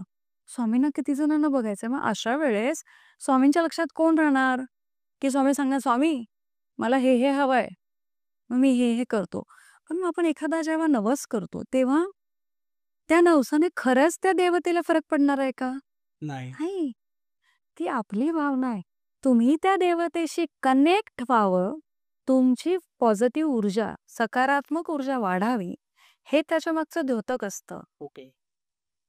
पुंडलिकाला भेटायला जेव्हा विठ्ठल आले, तेव्हा ते त्याच्या भक्तीमुळे आले ना, की तो प्रसाद देत होता म्हणून आले. बरं, त्याच्या भक्तीमध्ये इतकी पॉवर होती, की एका विटेवर ते उभे राहिलेत आणि अजूनही आहेत, त्याची वाट बघतायत. अजूनही ते सेवा करतायत. म्हणजे तुम्ही जर विठ्ठल रुक्माई आणि पुंडलिकाचं मंदिर बघितलं असेल, हे हे आपल्याला कलियुगातल्या मानवाला ती शिकवण आहे. तुझ्या प्रसादाचा भुकेला मी नाहीच आहे. राईट. तुझ्या भावाचा भुकेला आहे. पण मग तरी म्हणून द्यायचा नाही का? तुम्ही स्वामींना सांगितलत, की स्वामी मी 5 पेढे आणि 1 नारळ ठेवेन. द्यायचंय तुम्हाला. You committed. तुम्ही कमिट केलंय.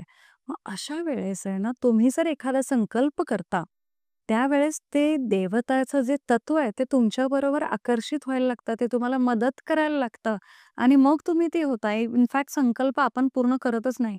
मी तर नेहमी संकल्प घेताना सांगते, की स्वामी माझ्याकडनं हे करून घ्या. माझी ऐपत नाही. आणि हा भाव जिथे येतो ना, मग तिथे स्वामी मुक्त हस्ताने तुम्हाला मदत करतात.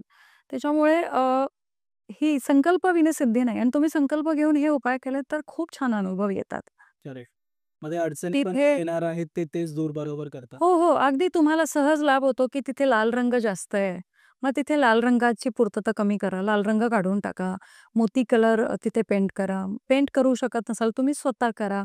ते करू शकत नसाल वॉलपेपर लावा. जे शक्य आहे. अगदीच काही नाही तर न्यूजपेपर लावा. म्हणजे ज्याला शक्य नाहीये त्यांना मी म्हणते. पण असं नसेल तर तुमच्याकडे पेपर्स येतात. तर ते नॉर्मल पेपर जे आपले प्रिंट केलेले असतात त्याची काळी बाजू आतल्या साईडला, व्हाईट बाजू बाजूला असंही चिटकवा. Okay, okay. बघा करायला गेलं तर छोटे-छोटे उपाय खूप आहेत. Right, right. तर ते आपण करू शकतो. तर ते जे तुम्ही म्हणत होतात, की अ, ते बेडचं तुम्ही म्हणत होता, त्यावेळी मग ऑप्शन दुसरा काही आहे का त्याच्यामध्ये? ऑप्शन बघा मग बेड असेल तर तुमच्या बेडच्या आतमध्ये जर स्टोरेज असेल, तर ते स्टोरेज तुम्ही पूर्णतः बघा की 3 वर्षापेक्षा किती 2 वर्षापेक्षा जास्त तुम्ही वापरलेलं नाहीये. तुम्हाला खरंच गरजेचं नाही. काढून टाका. त्या बेडमध्ये काही इलेक्ट्रिक वस्तू किंवा इलेक्ट्रॉनिक्सच्या काही अशा वस्तू आहेत का ज्या अरे आपल्याला लागतील असं म्हणून आपण ठेवतो. करेक्ट. पण ती तुमची ऊर्जा ड्रेन करत असतं. ते काढून टाका. बेडवर काळी चादर, लाल चादर वापरणं निषिद्ध आहे. नाही वापरायला पाहिजे. उषा वापरणं हे काढून टाका. इव्हन तुम्हाला मी याच्यात सांगते, की आपल्याकडे नक्षत्रांचे उपाय खूप प्रकर्षाने इथे पुढे येतात आणि मी असे दिलेले आहेत. नक्षत्र मंत्र हां. जप करायला सुरू करा. जप नाही करू शकत आहे कारण संस्कृत श्लोक आहे तो. मग तो तुम्ही ऐकत राहा. मग तो ऐकत, ऐकत, ऐकत तुम्हाला पाठ होतो. मग तुम्ही किचनमध्ये काम करताय, तो बाजूला चालू राहू देत. त्याच्याबरोबर तुम्ही म्हणत राहा. सो यामध्ये मग मी नक्षत्राचे उपाय जास्त प्रकर्षाने आपल्याला लाभतात असा माझा अनुभव आहे. मग तुमच्या कुंडलीप्रमाणे औषधी खूप छान लाभ देतात. मग त्या औषधी तुम्ही आणून रुमालामध्ये पुरचुंडी करून किंवा घडी करून उशीखाली ठेवलेत, तर त्याचे छान अनुभव येतात. नक्षत्र मंत्रांचे जप करायला पाहिजेत. नक्षत्र मंत्र जप करणं, ऐकणं खूप सुंदर अनुभव येतात. म्हणजे नक्षत्र मंत्र हे आपल्या आयुष्यात आपलं ऑरा क्लिनिंगचं काम करतात आणि जसं-जसं तुमचं ऑरा क्लिनिंग होत जातो, तसं-तसं तुमची ऊर्जा चांगली होते. मग तुमच्या आर्थिक अडचणी दूर व्हायला ते मदत करायला सपोर्ट करतात.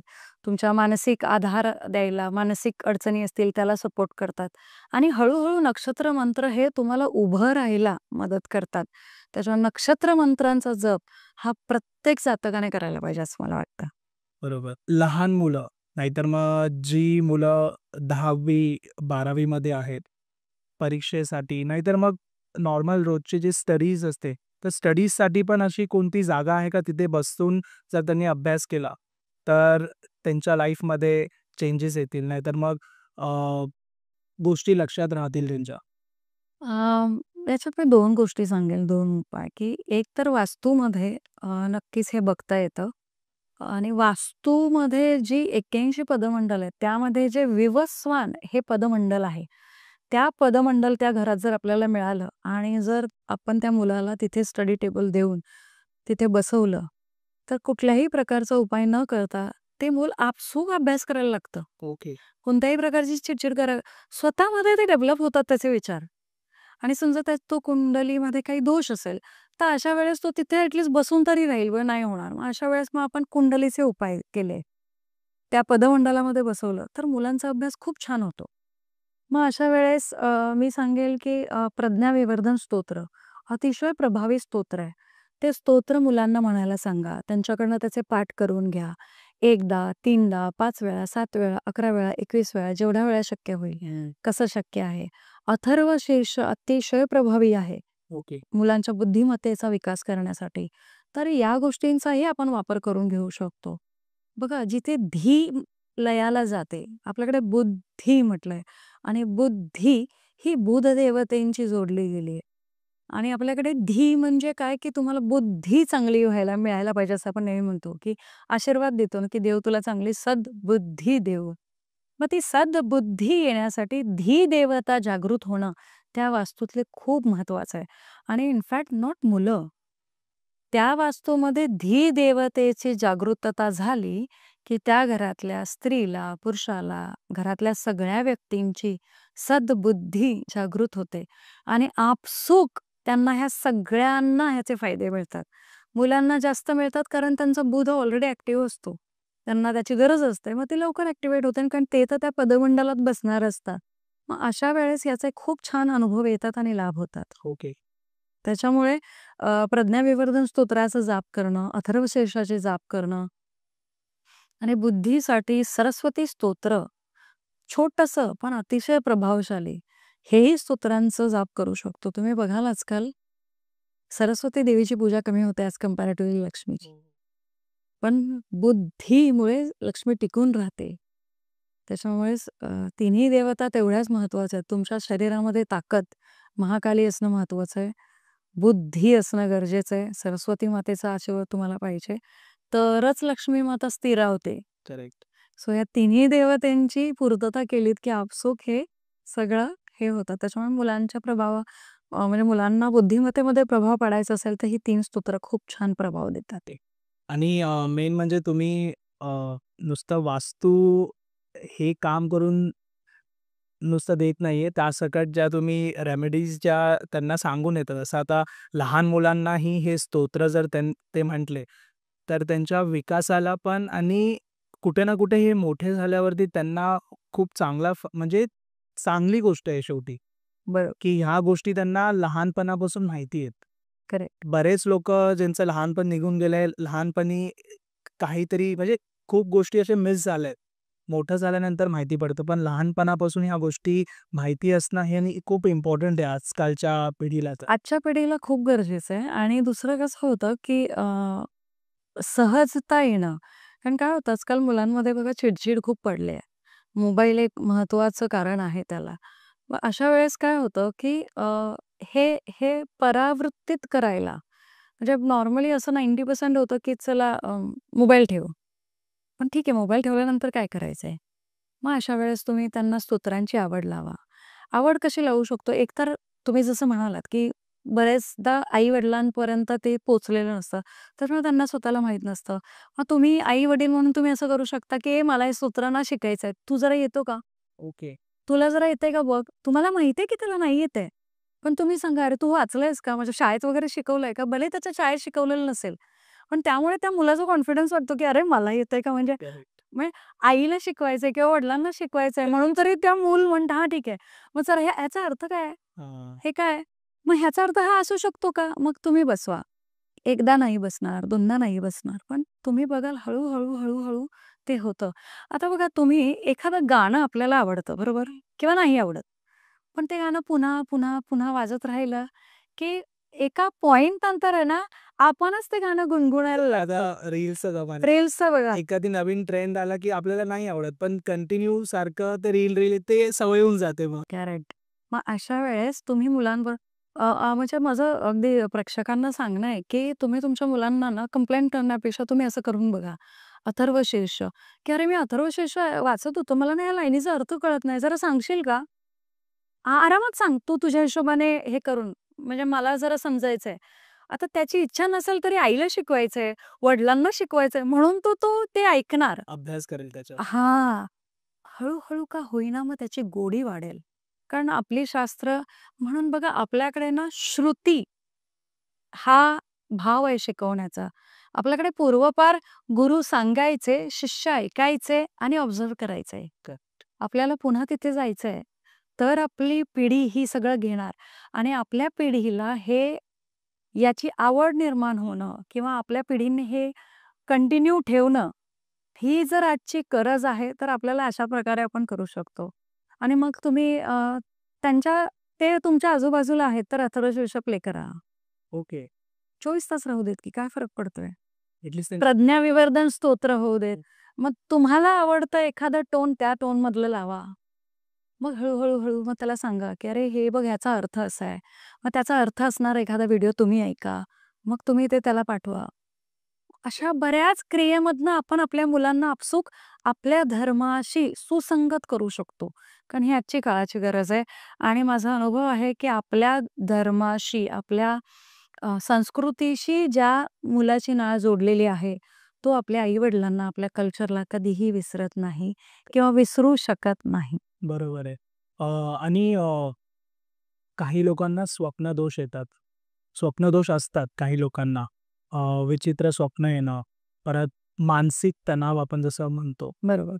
तर त्यासाठी वास्तूला काय म्हणजे आपण करू शकतो, की ह्या सगळ्या गोष्टी नाही होणार?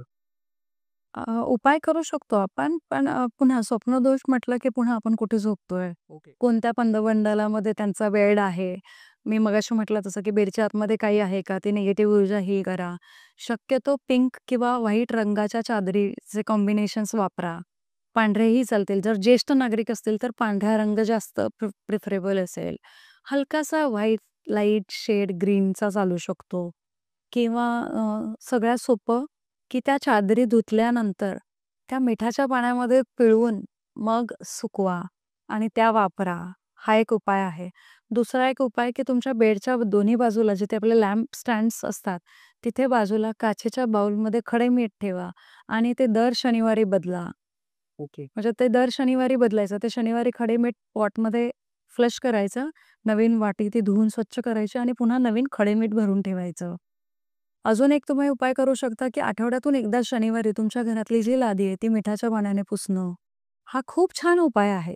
स्वप्नदोषासाठी मी मगाशी म्हटलं तसं, की तुम्ही तुमचं नक्षत्र कोणतं आहे जाणून घ्या आणि तुमच्या कुंडलीचं आयुर्वेदिक कोणता वृक्ष आहे किंवा कोणतं झाड आहे, कोणती औषधी आहे, ते जाणून घ्यायचा प्रयत्न करा आणि त्या औषधीची पुरचुंडी तुमच्या उशीशी ठेवा. स्वप्नदोष खूप कमी होतात. सो इथे ज्योतिष, वास्तू मी म्हटलं ना, की म्हणून म्हणून मग सगळ्याचं कॉम्बिनेशन करून छान उपाय देता येतात. हो, बरोबर आहे. असं. आणि ते करू शकतो. मानसिक प्रॉब्लेम जे असतात, परत लोकं डिप्रेशनमध्ये जातात. ते पण कुठे ना कुठे ह्या गोष्टी जर त्यांनी केल्या तर हो, अगदी, अगदी. मानसिक त्रास असेल, डिप्रेशन असेल ना, तर मी अजून सांगेल, की अशा व्यक्तीने म्हणजे ज्यांना अगदी स्वप्नदोष पण आहे, अशा व्यक्तीने हा उपाय नक्की करून बघावा, की 43 दिवस स्वतःच्या मुठीने एक खडे मीठ स्वतःच्या मुठीने घ्यायचं आणि नंतर थोडंसं घ्यायचं. म्हणजे त्याला सव्वा मूठ म्हणतो. आपल्याकडे सव्वाचा प्रघात आहे पूर्वापार. तर ती सव्वा मूठ तुमची झाली पाहिजे. ती पाण्यामध्ये मिक्स करायची आणि 43 दिवस पहिलं मिठाच्या पाण्याने अंघोळ करायचं डोक्यावरून आणि मग तुम्ही नॉर्मल पाण्याने करू शकता. ओके. म्हणजे ठीक आहे. तेवढ्या क्वांटिटीचं मीठ घ्यायचं. त्या बादलीमध्ये तुम्ही घेऊन ते पाणी घ्यायचं. असं 43 दिवस करायचं आणि त्यानंतर दर शनिवारी सव्वा मूठ तुम्ही पाण्यामध्ये घेऊन तुम्ही हे करू शकता. ओके. नंतर वीकली आपण वीकली करू शकता. खूप सुंदर अनुभव येतात. म्हणजे मी माझं सांगेल तर मला डेली करावं लागतं. कारण मी जेव्हा वास्तू व्हिजिटला जाते, तेव्हा मला माहिती नाही की माझ्या आजूबाजूला काय शक्ती वावरते किंवा कुठली शक्ती आहे, कुठली ऊर्जा आहे, चांगली, वाईट मला माहीत नसतं. मग अशा वेळेस मी मिठाच्या पाण्याने अंघोळ करणं, हा माझा फर्स्ट प्रेफरन्स असतो. ओके. नो डाऊट साधना करणं, आपले जे काही व्रत, नियम आहेत ते करणं आम्हाला कंपल्सरी आहे, करावे लागतात. परंतु मिठाच्या पाण्याने अंघोळ केल्यानंतर प्रचंड चांगले रिझल्ट येतात. ओके. इवन ज्या घरामध्ये जास्त निगेटिव्ह ऊर्जा आहे, त्या घरामध्ये हा उपाय होत नाही अच्छा. किंवा हा उपाय करावासा वाटत नाही मनच नाही करत. किंवा हा काय उपाय आहे का? ही भावना जिथे येते ना, तिथे त्याने समजून जावं, की माझ्या घरात काहीतरी असं आहे, जे मला हे करण्यापासून प्रवृत्त करत आहे. करेक्ट आहे. माझे मालाडचे एक जातक होते. त्यांना मी हा उपाय त्यांच्या फॅमिलीला पूर्ण सांगितला होता. त्यांच्याकडनं नाही झाला तो. ओके. म्हणजे हा मला अनुभव आहे. कैक आहेत, पण तो मला खूप म्हणजे जिव्हारी लागला तो, की त्यांनी ते नाही केलं. अर्थात ती त्यांची कुंडली, ते त्यांचे भोग, ते सगळं होतं. त्याच्यात माझा अधिकार नाही. पण मला खूप वाटलं होतं, की अरे तो करायला हवा होता. सो असं सगळं आहे. त्याच्यामुळे खडे मीठ हा अतिशय खूप साधा, सोपा आणि प्रभावी उपाय आहे. म्हणजे मी तर म्हणेल बिना खर्चाचा. ₹20 ला येते मिठाची पुडी 1 किलोची. त्याच्यामुळे बिना खर्चाचाच उपाय आहे. असे अनेक बिना खर्चाचे उपाय आपण सहज करू शकतो. क त्याच्यामुळे ह्या छोट्या-छोट्या उपायांनी तुम्ही हे दोष घालवू शकता. तुम्ही तुमच्या घरात पॉझिटिव्ह एनर्जी येण्यासाठी इव्हन मी म्हणेल पूर्ण घराने 43 दिवस करावा. हां, बरोबर. प्रत्येक फॅमिलीने करावा. 43 दिवस लादी पुसा मिठाच्या पानाने आणि नंतर दर सॅटर्डेला कंटिन्यू करा. खूप सुंदर अनुभव येते. सो हा उपाय होऊ शकतो. आणि अ, ह्यासाठी काय उपाय असेल? जसं की घरामध्ये पैशांची अडचणी येतायत. कुणाच्या बिझनेसमध्ये त्यांना लॉस होतोय, तिथे प्रॉफिट होत नाहीये. तर ह्या सगळ्यासाठी काही आहे का रेमेडी? हा तर महत्वाचा प्रश्न आहे. म्हणजे प्रत्येकालाच हा ऐकावासा वाटतो, की नॉर्मली बऱ्याचदा असं पाहायला गेलंय, की पैसा येतो, पण टिकत नाही. टिकत नाही. पैसा येतो, पण आजारपणांवर जातोय. पैसा येतो, पण खूप शॉपिंग होते. हं. पैसा येतो, पण अननेसेसरी इच्छा नसताना पण होतंय. पैसा येतोय, पण कोणाला तरी तिसऱ्यालाच जातोय आणि तो परत येत नाहीये. करेक्ट. अशा जेव्हा जेव्हा घटना घडतात, तेव्हा बऱ्याचदा वायव्येचे दोष, आग्नेयेचे दोष, ईशान्य, नॉर्थ, पूर्व अशा सगळ्यांचे कॉम्बिनेशन्स दिसतात. ओके. मग अशा वेळेस आता आपण हे सगळेच कॉम्बिनेशन कसे बघू शकतो? तर अर्थात वास्तू बघावी लागेल. परंतु तात्पुरत्या उपायांमध्ये हा उपाय करू शकतो, की जर एक समजा आग्नेयेचा दोष असेल, आग्नेयेचा दोष जिथे असतो, तिथे बऱ्याचदा हे पाहायला मिळालंय, आजारपणांवर प्रचंड खर्च होतो. ओके. ईशान्येचा दोष असेल तरी आजारपणावर खर्च होतो. ईशान्येच्या दोषामध्ये आजारपणाचं मूळ कळत नाही आणि पैसा खर्च होत राहतो. ओके. आग्नेयच्या दोषांमध्ये जेव्हा पैसा असा खर्च होतो, तेव्हा अफाट खर्च होतो. का खर्च होतोय? हा जर प्रश्न जातकाला विचारला, तर त्याच्याकडे त्याचं उत्तर नसतं. मग अशा वेळेस तुम्हाला सगळ्यात महत्त्वाचं म्हणजे बघा लक्ष्मी चंचल आहेत. त्यांना तुम्हाला जर होल्ड करून ठेवायचं आहे, तर तुम्हाला त्यांच्या अगोदर विष्णू भगवानांना नमस्कार करायचा आहे. त्याच्यामुळे जेव्हा कधी लक्ष्मी मातेला नमस्कार कराल, श्री विष्णुप्रिये नमो नमः म्हणा. विष्णुप्रिये. नमो नमः. ओके. बरोबर त्या तिथे स्थिरावायला मदत होते. सगळ्यात अजून प्रकर्षाने जाणवणारा उपाय म्हणजे विष्णू सहस्रनामाचे पाठ करायला सुरू करा. स्वतः करणं जास्त प्रभावी असतं. ऐकणंही तेवढंच प्रभावी आहे. पण स्वतः केलेल्या पाठाने साऊंड एनर्जी. आता मी तुमच्याशी बोलते, तुम्हाला आवाज येतोय बरोबर. मी म्हटलं की आवाज दाखवा, तर बरोबर. तुम्ही दाखवू नाही शकत याचा अर्थ ते नाहीये का? नाही बघ. आहे. हवा पण तिचं अस्तित्व आहे. ती नसेल तर आपण एक क्षण नाही थांबू शकत. म्हणजे इतके प्रभावी आहेत की त्यांचं अस्तित्व आहे. सक्षमपणे ते आपलं अस्तित्व प्रूव्ह करतायत. परंतु त्यांना त्या ऊर्जेला, त्या पॉझिटिव्ह बंधनामध्ये बांधायची गरज आहे. मग अशा वेळेस साऊंड एनर्जी मी का म्हटलं, की आपलं सगळं शास्त्र मंत्रलयीत बोलतं. आपण जे बोलतोय हे नॉर्मल आहे. पण तुम्ही संस्कृत भाषा बघा, लयीत आहे. म्हणून ती सहज बोलता येते, सहज पाठ होते, सहज लक्षात राहते. आता रामरक्षासारखं एवढं मस्त स्तोत्र किंवा विष्णू सहस्त्रनाम, एवढी मोठी मोठी स्तोत्र विष्णू सहस्त्रनाम तुम्ही आता जे म्हणालात, ज्याचं पठण करायचं आहे, तो विष्णू सहस्त्र नामावली की विष्णू सहस्त्र नाम स्तोत्र? स्तोत्र.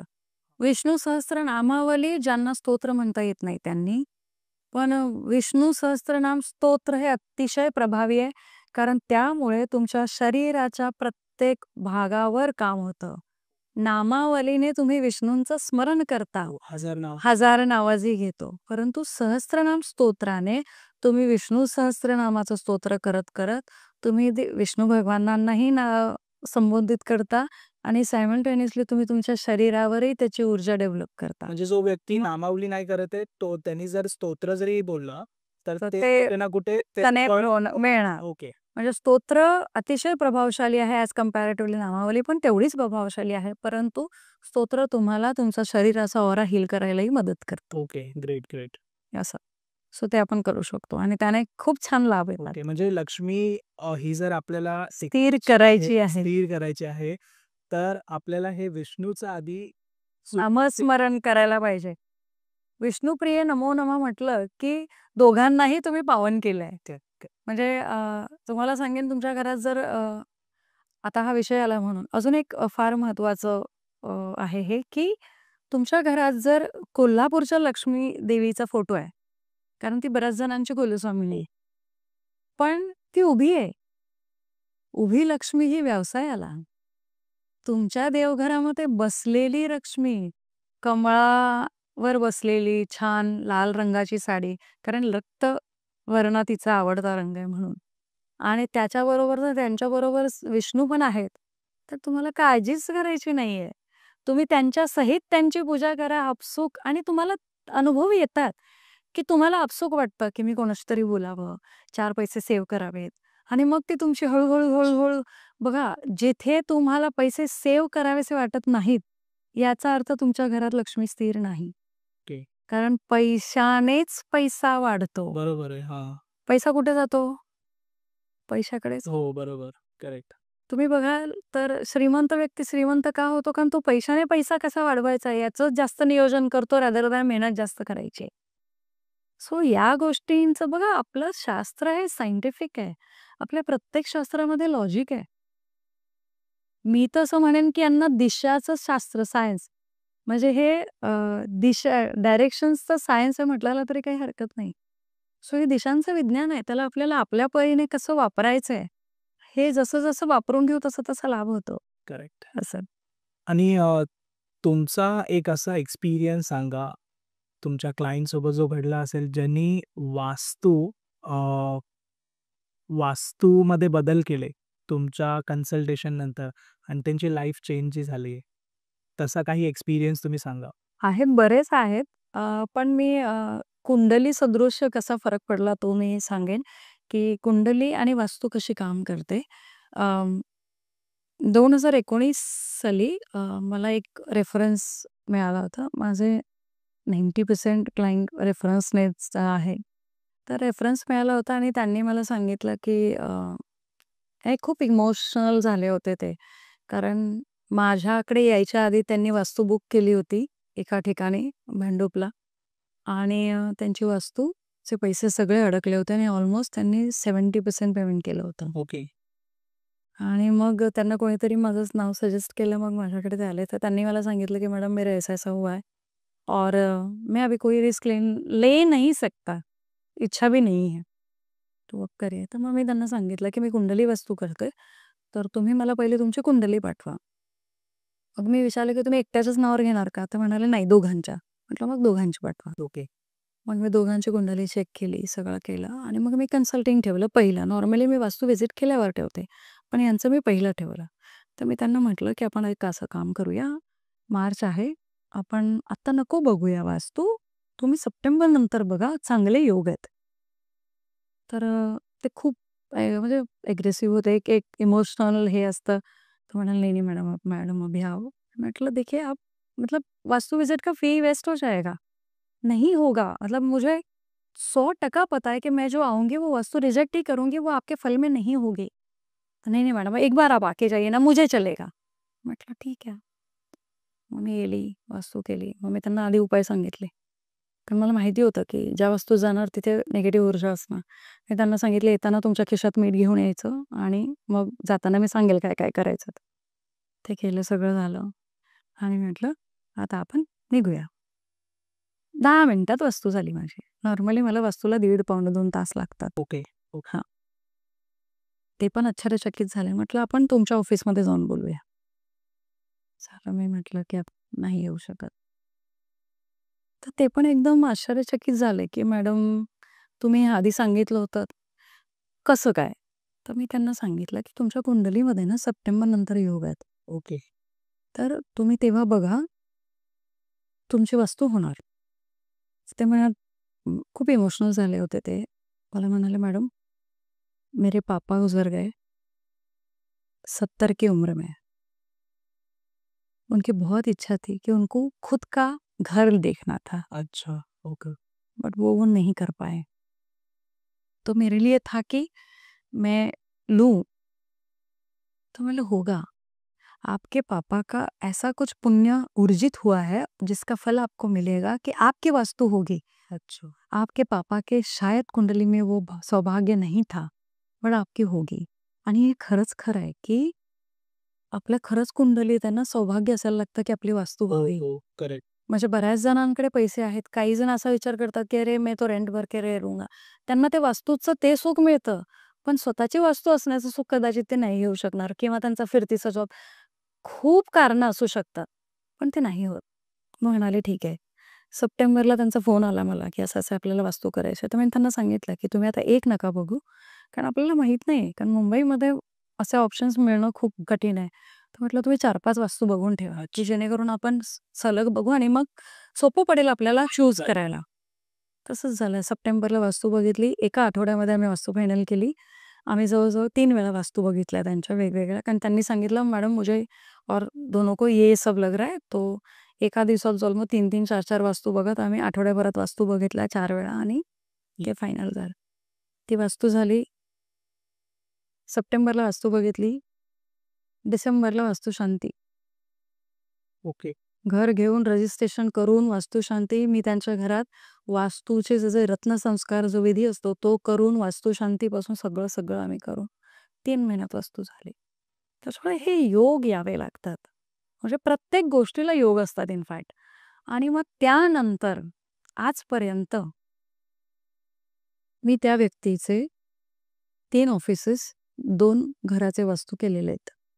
ओके. म्हणजे मग तुमची कुंडली जेव्हा ती फळ द्यायला लागते, तुमचे पूर्वजांचे आशीर्वाद जसे फळ द्यायला लागतात, तशा-तशा त्या घटना खूप सहज घडायला लागतात. पण ती सहजता आली ना, की फक्त स्वामी जसं नेहमी सांगतात, पाय जमिनीवर ठेवणं गरजेचं आहे. बरोबर. मग ते होत गेलं ना, की हा अनुभव येतो आणि मग त्यांनी आजपर्यंत म्हणजे त्यांच्या वास्तूचं असू दे किंवा ज्योतिष असू दे कुठलंही, मग ते सगळं म्हणजे अगदी ते आणि त्यांनी स्वतः अनुभव ऊर्जेचे घेतलेत आणि मग ते असं बघितलंय, की नंतर त्यांनी म्हणजे त्यांनी मला कैक रेफरन्स दिले. ओके. म्हणजे असं म्हणू शकता, की महिन्यातनं 1-2 रेफरन्स त्यांचेच असतात. चालेल. ओके. असं. नाही, कारण तो इतका चांगला त्यांना रिझल्ट आलाय आणि मेन म्हणजे तुम्ही जसं सांगत होता, तसंच घडलं ना शेवटी. हां आणि वेळ कसं आला. वेळ आल्यावर घडतं ते. बघा कसं आहे ना, की मी म्हटलं ना, स्वामींनी मला या क्षेत्रात आणलंय. त्याच्यामुळे मला बिझनेस हे माझं प्राईम उद्दिष्ट नाहीये. I am a finance consultant. So तो माझा आहे चालू छान. पण हे मला आत्मिक सुख देतं हे करताना. Correct, correct. मग तिथे स्वामी, आय एम आन्सरेबल टू स्वामी. म्हणजे तुम्हाला ना एक एक खरंच खूप महत्वाचा आहे हा अनुभव मी सांगते. अ, साधारणतः 4-5 महिन्यापूर्वीची गोष्ट आहे. एका जातकाचे अंधेरीला लागणारं अतिशय नोन व्यक्तिमत्व आहे. मी क्लायंटची आयडेंटिटी डिस्क्लोज करू शकत नाही, कारण जसं सीएनचं असतं तसं आमचं असतं, की एव्हरीथिंग इज विथ मी. आणि त्यांचं असं ही is not that strong believer. त्यांचा तेवढा विश्वास नव्हता. मग त्यांच्या बायकोचा विश्वास होता, की आपण करून बघूया, हे करूया. म्हणाले ठीक आहे. आणि मला कळतंय, की नाहीये त्यांना योग. म्हटलं ठीक आहे चला आता क्लायंट समोरून बोलवतायत तर मी जाणं बरं मी सांगितलंय तरी पण ते नाही होतं. म्हटलं ठीक आहे चला करूया. जवळ-जवळ 8 दिवस वास्तू बघतोय आम्ही. ओके. आणि म्हणजे माझं ऑफिस डोंबिवलीला आहे. मी राहायला ठाण्याला आहे. ठाण्यावरून मला रोज सकाळी 9:30ला तिथे पोहोचायचं आहे. कारण सकाळी 9:30 ते जवळ-जवळ 6 वाजेपर्यंत वाचतो. फुल डे इन्व्हेस्ट करायची मी. ओके. ओके. इतक्या वास्तू बघितल्यात. शेवटी ना एक दिवशी येताना मेट्रोमध्ये मी स्वामींना म्हटलं, "स्वामी मी थकली आता. प्लीज यांना एक घर द्या." म्हणजे मी चुकली, मला नको. लिटरली माझी ही भावना होती. आणि दुसऱ्या दिवशी गेली. तुम्हाला आश्चर्य वाटेल, दुसऱ्या दिवशी मी 3 नंबरची वास्तू बघितली. स्वामींचा नंबर आहे 3. 3 नंबरची वास्तू फायनल केली. म्हटलं, "यहाँ पे टोकन दे दो आप और वास्तू फायनल करो." ओके. झाले. ती पण खुश. बरं, वास्तू कुठे फायनल झाली? समर्थनगरमध्ये. अच्छा. वास्तू फायनल झाली. त्यांच्या बिल्डिंगपासून स्वामींचा मठ 5व्या मिनिटाला. आणि समर्थ ना. समर्थनगर. मी स्वामींना म्हटलं, "ओके स्वामी तुमची इच्छा आहे. मला तुम्ही मुक्त केलं. Thank you so much." कारण काय होतं ना बघा, मुंबईमध्ये टाईम इज द मनी. म्हणजे मला लाख इच्छा आहे, पण माझी वेळ इन्व्हेस्ट होते. सो टाईम इज द मनी. आणि मला मला ना खूप ड्रेन व्हायचं त्यांच्याकडनं आल्यावर. प्रचंड निगेटिव्ह ऊर्जा जाणवायची मला. तर ते केलं. मी एवढी खुश झाली. म्हटलं, "ओके स्वामी सगळं छान मस्त." आणि सगळं केलं. मी त्यांना दिलं. मी मुहूर्त दिला. त्या मुहूर्तावर थोडंफार पुढे-मागे झालं. त्या करेक्ट मुहूर्तावर नाही झालं हे मला कळलं. पण म्हटलं, "ठीक आहे स्वामी सांभाळून घ्या." हे सगळं झालं आणि 3 महिन्यांनी त्यांनी मला सांगितलं, "मॅडम हम लोग वहाँ से निकल गए." ओके. आणि आय वॉज शॉक्ड. म्हटलं, "असं का झालं?" आणि मग मला राहवलं नाही, की मी टॅरोट मांडलं लगेच. म्हटलं, "मला आत्ता लगेच उत्तर हवंय." आणि टॅरोटमध्ये स्वामी म्हणाले, "तुझी इच्छा होती ना घर बघून द्यायची." ओके. मी दिलं. हां, त्यांची इच्छा नव्हती ती. त्यांच्या नशिबात असायला पाहिजे होतं ना, की त्या जागेमध्ये राहणं. ओके. ओके. आणि ना, म्हणजे मी लिटरली खरंच आत्ताही मागते. मी तेव्हाही माफी मागितली, की "ठीक आहे स्वामी, माझं चुकलं. ते कदाचित ती माझी ऊर्जा देणं किंवा ते लागणं हे माझं प्रारब्ध होतं. पण मला तुम्हाला इन्व्हॉल्व नाही करायला पाहिजे होतं." आणि मला तो क्षण इतका म्हणजे हे मन हेलावून गेला, की "अरे, मी का असं केलं?" पण नंतर मला सहज आलं, की नाही ठीक आहे, ही पण स्वामींची इच्छा होती. कारण त्यांना स्वामींना तो अनुभव द्यायचा होता आणि मलाही द्यायचा होता. त्याच्यामुळे हे घटना घडणार होती म्हणून मला तो भाव इतका आर्ततेने आला. आणि मग मी स्वामींना म्हटलं, "सॉरी स्वामी, मी आता इन्व्हॉल्व नाही करणार. तुम्ही तुमचं बघा, माझं मी बघीन." म्हणजे धिस इज हाऊ म्हणजे मी असंच स्वामींशी बोलते आणि असं हे करते. आणि मग तो दिवस आणि आजचा दिवस. मग मी स्वामींना म्हणजे नो डाउट स्वामीच हे करून घेतात. पण मग मी मध्यस्थी करायला लावत नाही स्वामींना. करेक्ट. आणि त्यानंतर मला असं लक्षात आलं, की आम्ही काही नाही करू शकत. करेक्ट. तुमच्या नशिबाचे भोग आहेत ते भोगल्याशिवाय ती सुटका होत नाही. आता तो पॅच का होता माहिती आहे? ते मला कनेक्ट का झाले? कारण आपल्या कुंडलीमध्ये ना कधीतरी आपण या विषयावर सविस्तर बोलू. पण आपल्या कुंडलीमध्ये महादशा, अंतर्दशा, विदशा, विविदशा. ही जी विविदशा असते ना, ही साधारणतः महिना, सव्वा महिना, 15 दिवस, दीड महिना अशी असते. आणि त्या दीड महिन्यात जर चांगल्या ग्रहाची दशा आली, त्याच्यात तुमची अंतर्दशा चांगली असेल किंवा अंतर्दशेचा स्वामी चांगला तुमच्या पत्रिकेत, कुंडलीत असेल, तर अशा वेळेस तुम्हाला बुद्धी होते, की अरे आपण घर बघूया आणि फायनल करूया. आणि त्या 1-1.5 महिन्यात जर तुमचं घर झालं, तर तो योग असतो आणि ते होऊन जातं. Okay. A this is how it works. मग अशा वेळेस जेव्हा तुम्हाला अशी बुद्धी होते, की कोणाला तरी विचारावं, कोणाकडे तरी जावं, तर त्यावेळेस आहे ना तुम्ही वेळ दवडू नका. कारण तुम्हाला माहीत नाहीये, की ते 15 दिवस आहेत, 1.5 महिना आहे, 1 महिना आहे, का 8 दिवस आहेत, का 4 दिवस आहेत. करेक्ट. आणि मग ती त्यावेळेस ती घटना घडून गेली, की काय सांगावं तुम्हाला, तुमच्या काही गोष्टींसाठी मार्ग मिळून जातो. बरोबर आहे. तर मग हा माझा इतका लाईव्ह अनुभव आहे, की म्हणजे आणि प्रेक्षक कदाचित रिलेट करशील, की ही घटना कधी ना कधी कोणाशी तरी घडली असावी आणि असं घडतं. म्हणजे हा माझा आत्ताचा नुकताच अनुभव आहे. आणि मग मग मात्र मीही म्हणजे स्वामींनी माझा कान धरला, की "तू नाही मध्ये पडायचं." सो असे काही अनुभव आहेत. पण हे वास्तूचे अनुभव येतात. म्हणजे हे 2 तर इतके म्हणजे अनुभव सापेक्ष आहेत, की ते तुम्हाला फीलिंग देतात, की ते आहेत. तर असे बरेच अनुभव येतात. असं. असं म्हणतात की देवाऱ्यामध्ये देव म्हणजे गुरु जे असतात त्यांची एक बाजूला जागा हवे. म्हणजे देव हे आपण जसं देवी वगैरे बोलतो, गणपती हे यांच्या बाजूला गुरुचं स्थान असलं पाहिजे. म्हणजे देवघर जे दुसरं असतं ह्याच्यासाठी मला गुरुसाठी. मला कळला तुमचा प्रश्न, की म्हणजे देवघरामध्ये गुरूंची स्थापना करू नये. हां. तर असं का? हां आणि नंतर काय होतं मग देवांचं एक मंदिर होऊन जातं. आता मी गुरु जे ठेवलेत ते पण बघायला गेलं मंदिरच झालं शेवटी. मग असं 2 मंदिर झाले आपल्या घरामध्ये. बरोबर. मग हे योग्य आहे का? बघा, गुरूंचं मंदिर नसू शकतं. गुरूंचं स्थान असतं. स्वामींचं आपण मठ म्हणतो. काही ठिकाणी मंदिर म्हटलं जातं. पण दत्तगुरूंचं मंदिर आहे. हां. दत्तगुरू हे साक्षात देव आहेत. करेक्ट. बरोबर? स्वामींनी कलियुगात जन्म घेतलाय. गुरु रूपामध्ये. आहेत ते दत्तगुरूंचाच अंश. पण ते गुरु रूपांमध्ये पण गुरु रूपात आहेत. आणि त्यांनी मनुष्य रूपात देहांचं हे घेतल्यामुळे आपल्यासाठी रूप घेतल्यामुळे स्वामी हे देवघराच्या बाजूला स्वामी असू देत किंवा तुमचे कोणतेही गुरु असू देत, देवघराच्या असावे ईशान्येलाच. ते पण देवघराच्या बाजूला तुम्ही एक चौरंग ठेवून किंवा एखादं बाजूचं वेगळं ओके, स्थापना करून तुम्ही तिथे त्यांची स्थापना करून पूजा करू शकता. ओके. त्यांच्या वर मंदिर नाही. हं. देव फक्त मंदिरात. जे देवतुल्य आहे, जे देव आहेत तेच मंदिरात पूजायचे, गुरु नाही. म्हणून गुरूंचा फोटो पण मंदिरामध्ये ठेवणं आपल्याकडे शास्त्रामध्ये मान्य नाही. आणि तुम्ही म्हणालात तसं 2 मंदिरं, तर 2 मंदिरं एका घरात कधीच ठेवू नये. ओके, ते चांगलं लक्षण नाही.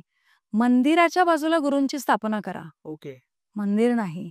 देवघरातल्या आपल्या घरामध्ये असणाऱ्या मंदिराला कळस असू नये. बरोबर. हो. तो कळस फक्त बाहेरच्या मंदिराला असतो. त्याच्यामुळे तो असू नये. शिवाय जेव्हा आपण गुरूंची पूजा करतो, तेव्हा गुरूंमध्ये कसं गुरूंना आपण हवं तसं बोलू शकतो, हवं तसं वागू शकतो, गुरुपूजा करू शकतो, ते आपले गुरु असतात. पण गुरुतुल्य व्यक्ती ही जेव्हा मनुष्य रूपामध्ये असते, तेव्हा मनुष्यांना मंदिरामध्ये स्थान नाही. म्हणून गुरुपूजन मंदिरात करू नये.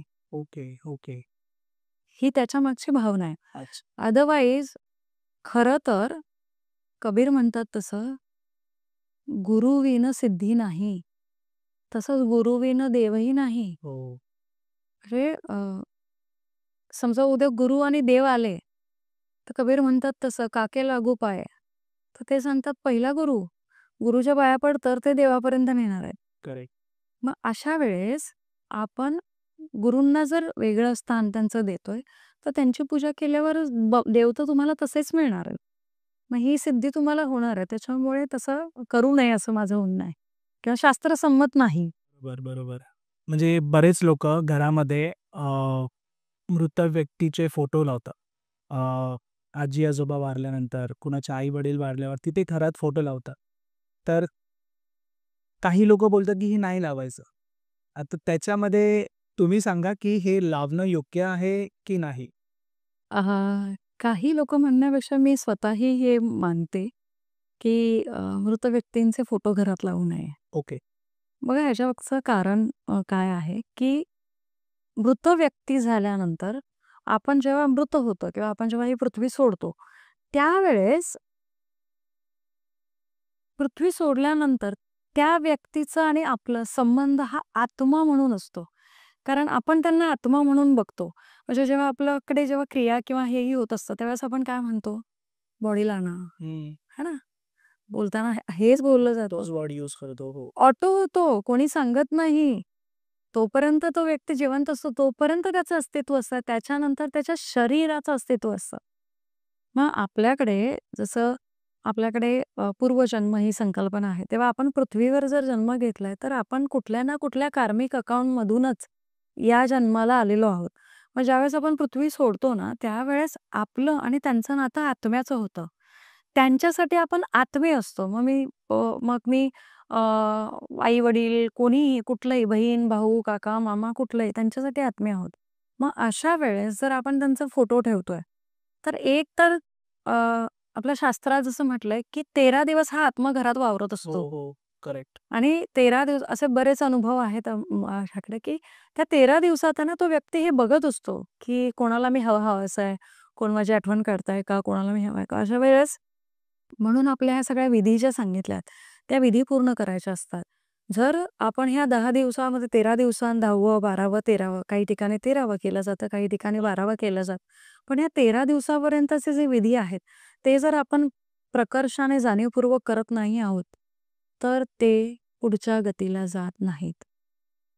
अ, यामध्ये माझा थोडा अभ्यास अजून चालू आहे. पुन्हा कधी आपण ह्या विषयावर सविस्तर बोलू. पण 13 दिवसामध्ये जसं आपलं शरीर तयार होतं 9 महिने गर्भात, तसं या 13 दिवसामध्ये त्या मृत आत्म्याचं सूक्ष्म शरीर तयार होत असतं ओके. आणि ते 13व्या दिवशी पूर्णत्वास जातं. अच्छा. म्हणजे पूर्ण शरीर तयार होतं. ओके. म्हणजे मुख, धड, हात, ते 13 पाय दिवसात 13 दिवसात पूर्ण होतं. आत्ताचा जो प्रघात चालू आहे, तो 3 दिवसात 10वं करतात. हां, असं आता जर तुम्ही या लॉजिकला जर इथे अप्लाय केलं, तर 3 दिवसात काय तयार होणार? बरोबर. लॉजिकली धरलं तर मुख, फेस. धड आणि हात होतील. म्हणजे कंबरेच्या वरचा भाग. जर आपण एक लॉजिकली गृहीत धरला. आता मला सांगा, जो कंबरेच्या वरचा भाग तयार झालाय, खालचा तयारच झाला नाहीये. असा आत्मा आपल्याला वरदान देईल की शाप? श्राप. बरं. कसा देणार? तो तुमच्याशी बोलू शकत नाही, तो तुम्हाला कम्युनिकेट करू शकत नाही, तो तुम्हाला फक्त जाणवून देऊ शकतो. मग अशा वेळेस फोटो जेव्हा असतात, त्यावेळेस त्या फोटोमध्ये आता तुम्हाला फोटोचं एक लॉजिक सांगते. तुम्ही आत्ता रिसेंटली ऐकलंय का, की स्वामींच्या एका फोटोमधून विभूती येत होती? बघितलंय का तो? न्यूजमध्ये. न्यूजमध्ये ऐकलं असेल, बरोबर? जर स्वामींच्या फोटोमधून विभूती येते, म्हणजे त्या फोटोमध्ये स्वामी सूक्ष्म रूपाने आहेत, हो, हो. करेक्ट. बरोबर? तुम्ही गणपती बाप्पांचा फोटो पुसता, हां. म्हणजे त्या चित्रामध्ये सूक्ष्म रूप बाप्पाचं आहे. आपण 10 दिवस बाप्पांना पुजतो, तेव्हा आपण मूर्तिकेची स्थापना करतो बरं. मूर्तीची पुजतो मूर्ती मातीची. म्हणजे तिथे सूक्ष्म रूप आपण प्राणप्रतिष्ठापना करून मूर्ती पुजतो, बरोबर? घरामध्ये कुठलाही फोटो घ्या, त्यामध्ये ते तत्व आहे. आपल्या शास्त्रामध्ये आमच्या बरंच सांगितलं तर इथे हा फोटो लावा, तिथे तो फोटो लावा. जर यंत्र शक्य नसेल तर. जर यंत्र शक्य आहे लावणं तर फोटोची गरज लागत नाही.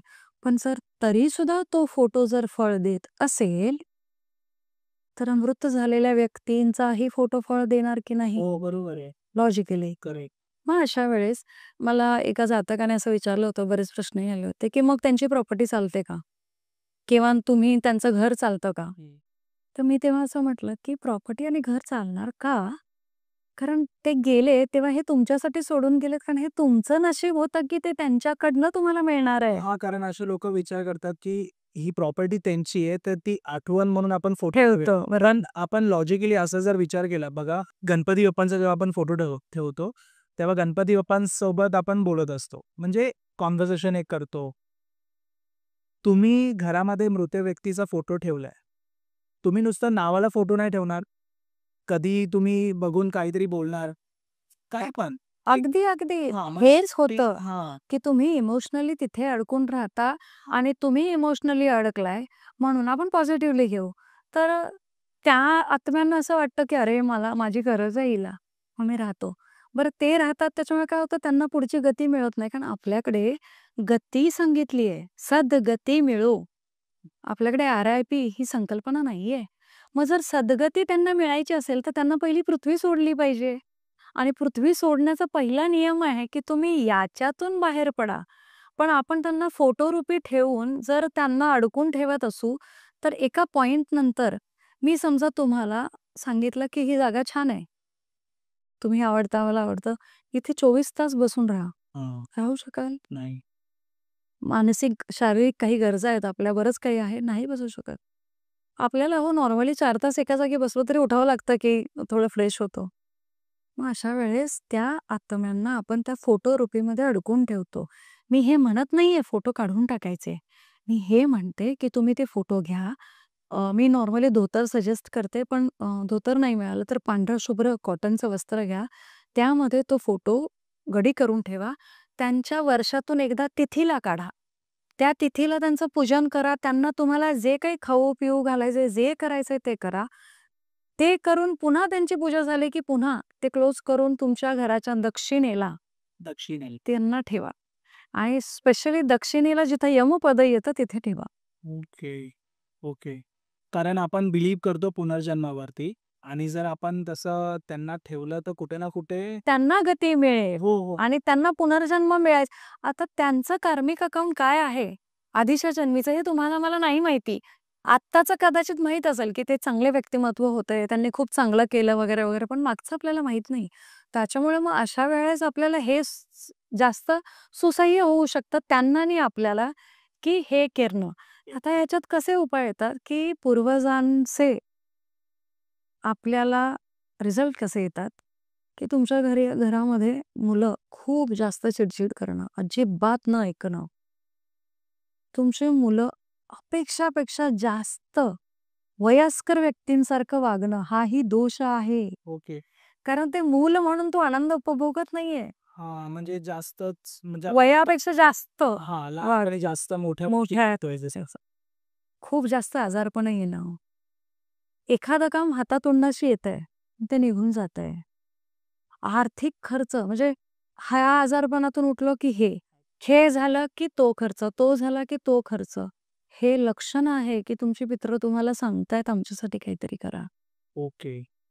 आणि यामध्ये मी असे एक माझ्या परिचयाचं एक घर आहे. पण मी मगाशी म्हटलं तसं की विचारल्याशिवाय सांगू शकत नाही. एक परिचयाचं घर आहे, खूप सुंदर घर आहे. वास्तू अनुरूप बऱ्यापैकी चांगलं आहे. पण त्यांनी त्यांच्या घराच्या मुख्यद्वारात, घरात तुम्ही पाय टाकलत की त्यांच्या आई-वडिलांचा फोटो आहे समोरच. भावना अतिशय चांगली आहे, रिस्पेक्ट करायचं आहे. पण त्याच्यामुळे काय झालंय, आज त्यांची दोन्ही मुलं एकमेकांचं तोंड बघत नाहीयेत. अजिबात संवाद नाहीये दोन्ही मुलांमध्ये. जावा-जावांचं पटत नाहीये. त्या दोघांमध्ये कायम वाद आहेत. भावा-भावांमध्ये, आई-वडिलांमध्ये वाद आहेत, सासू-सासऱ्यांमध्ये वाद आहेत. त्यांच्या घरातली जी मुलगी आहे, जिचं वयापेक्षा अतिशय प्रगल्भ बोलणं, वागणं, हे सगळे गुण तिथे जाणवतायत. ओके. त्याच्यामुळे मग काय होतं की कशी सुरुवात करायची आणि थांबायचं कुठे बरोबर. हे कळत नाही. इनफॅक्ट त्या घरामध्ये आत्ता एक स्वतःहून दोष वाढवून घेतलाय त्यांनी तो असा की जिथे टॉयलेट नको असायला हवं ईशान्येला, तिथे त्यांनी टॉयलेट स्वतःहून बांधून घेतलंय, जागा पुरत नाहीये म्हणून. म्हणजे काय होतं की तुम्ही निगेटिव्हिटी ओढून घेतो. आणि मग अशा जेव्हा गोष्टी होतात तेव्हा मी स्वतः आपल्या पूर्वजांचे कार्य करा हे सांगते, नेहमी सांगते. आता जर तुमच्या आसपास किंवा मी जातकांना सांगेन की अशा जर काही घटना घडत असतील, सगळ्यात सोपा उपाय तो म्हणजे उदक शांती. तुम्ही तुमच्या घरामध्ये उदक शांती करा. उदक शांती करून तुम्ही तुमचा संकल्प घ्या की आमच्या घरात आमच्या वाडवडिलांचे, पितरांचे जर आमच्याकडनं काही दोष झाले असतील, काही चुका झाल्या असतील, तर आम्हाला ते निघून जाऊन तुम्ही तुमच्या गतीला प्राप्त व्हा, असं म्हणून उदक शांती जर केलीत तर अनुभव छान येतात. ओके. म्हणजे ज्याच्या घरी फोटो आहेत त्यांनी ते करून केल्या. हो. त्यानंतर हे फळ येऊ शकतं, नक्कीच येऊ शकतं. अर्थात वास्तूचे काही दोष आहेत ते आपण बाजूला जरी ठेवले तरी या गोष्टींचा खूप छान अनुभव येतो. आणि हे करायला पाहिजे. काय असतं की त्यांचं आणि आपलं रिलेशन हे पृथ्वीवर होतं तोपर्यंतच आहे. त्यानंतरचा आपला संबंध संपलाय. मग त्यानंतर आपलं कर्म आहे, कर्तृत्व आहे की त्यांना कशी गती मिळेल म्हणून तर आपल्याकडे असं म्हटलं जातं, की "तू काय 7 पिढ्यांचा उद्धार करणार आहेस का?" ही म्हण का आहे? कारण खरंच तसं आहे, की आपल्या हातात हे असतं, की आपण आपल्या मागच्या 7 पिढ्यांचा उद्धार करू शकतो, या सगळ्या क्रिया करून. जर तुम्ही उदक शांती असं म्हणत करताय, 7 उदक शांती जर तुम्ही लागोपाठ करताय, की मागच्या पिढीला म्हणजे उलटं जायचं असतं, की माझ्या मागच्या पिढीला ही जी काही उदक शांती मी करतोय, त्याच्यातून माझ्या मागच्या पिढीलाच गती मिळू दे. त्याच्या मागच्या पिढीला आणि असं जर केलं तर खूप सुंदर अनुभव येतात. सो असं आपण करू शकतो. त्याच्यामुळे या गोष्टीला वाईट दृष्टीने किंवा चुकीच्या प्रकारे बघण्यापेक्षा याला पॉझिटिव्हली बघून अनुभव घेणं. म्हणजे मी म्हटलं नाही अनुभूतीचं शास्त्र आहे. तुम्ही 1 वर्ष, सव्वा वर्ष अनुभव घेऊन बघा. नाहीच झालं तर नाही. जागा आपलीच आहे. बरोबर आहे. सो असंही करू शकतो. कारण आतापर्यंत तुम्ही तसा ठेवलाय फोटो एक्झॅक्टली. आणि काही ना काही घरामध्ये गोष्टी आहेत जे तुम्हाला माहिती आहेत. काय घडतंय, पैसे होतायत, फिरतंय. की भांडणं होतात, काही पण होतात. तर तुम्ही ट्राय करून बघितल्यावरती शेवटी अगदी, अगदी. इव्हन तुम्हाला मी सांगू फोटो ठेवल्यामुळे बरीच एनर्जी निगेटिव्ह एनर्जी घरामध्ये स्थिर झालेली असते. ती हील करायची असेल, समजा एखाद्याला उदक शांती थोडा खर्चिक उपाय आहे, नसेल जमत. त्या व्यक्तीने चांगल्या दिवशी बघून, मुहूर्त बघून फोटो तो ठेवून द्यावा आणि घरामध्ये 11 वेळा विष्णू सहस्त्रनामाचे पाठ स्वतःच करावे, असे 11 दिवस करावं. त्याने ती ऊर्जा हील व्हायला लागते आणि त्यानंतर शक्य असेल तर कमीत कमी बुधवारी किंवा गुरुवारी किंवा तुम्हाला आवडेल त्या दिवशी 11 वेळा विष्णू सहस्त्रनाम म्हणत चला. साधारणतः 6.25 महिने, सव्वा वर्ष झालं, की स्वप्नामध्ये येऊन पूर्वज तुम्हाला आशीर्वाद देऊन जातात. हा अनुभव आहे. आणि ते सांगतात, की "हे झालं बरं केलंस, मी आता चाललो." सो असे अनुभवही येतात. आणि व्यवसायासाठी काय टिप्स द्याल तुम्ही? जे बिझनेस रन करतायत, परत त्याच्यामध्ये ज्यांना अडचणी येतात, त्यांच्यासाठी काय टिप आहे? व्यवसायासाठी टिप्स म्हणाल ना, तर एक साधी सोपी टिप्स सांगते मी तुम्हाला, की अ, कुठलाही व्यवसाय म्हणजे अगदी भाजी विकणारा पण असू शकतो, एखाद्याचं शॉप आहे, ऑफिस आहे, कोणीही करू शकतं ते. तुमची जागा म्हणजे जर शॉपकीपर असेल, एखाद्याचं दुकान आहे, तर तुमच्या दुकानाची जी लांबी आहे, सगळ्यात जास्त रुंदी, लांबी जे जास्त असेल, त्याच्या पटीत म्हणजे त्याच्या पटीत 2 म्हणजे समजा अ, तुमच्या लांबीला तुमचं शॉप मोठं आहे, 10 फूट शॉप आहे असं पकडू. तर 10चा 2 पटीत होतो 20 फूट. म्हणजे तुमच्या शॉपच्या 20 फुटावर समोर, उजवीकडे, डावीकडे, मागे, पुढे जिथे तुम्हाला जागा आहे तिथे. तुम्ही हे बघा, की तिथे अजिबात कचरा असणार नाही. ओके.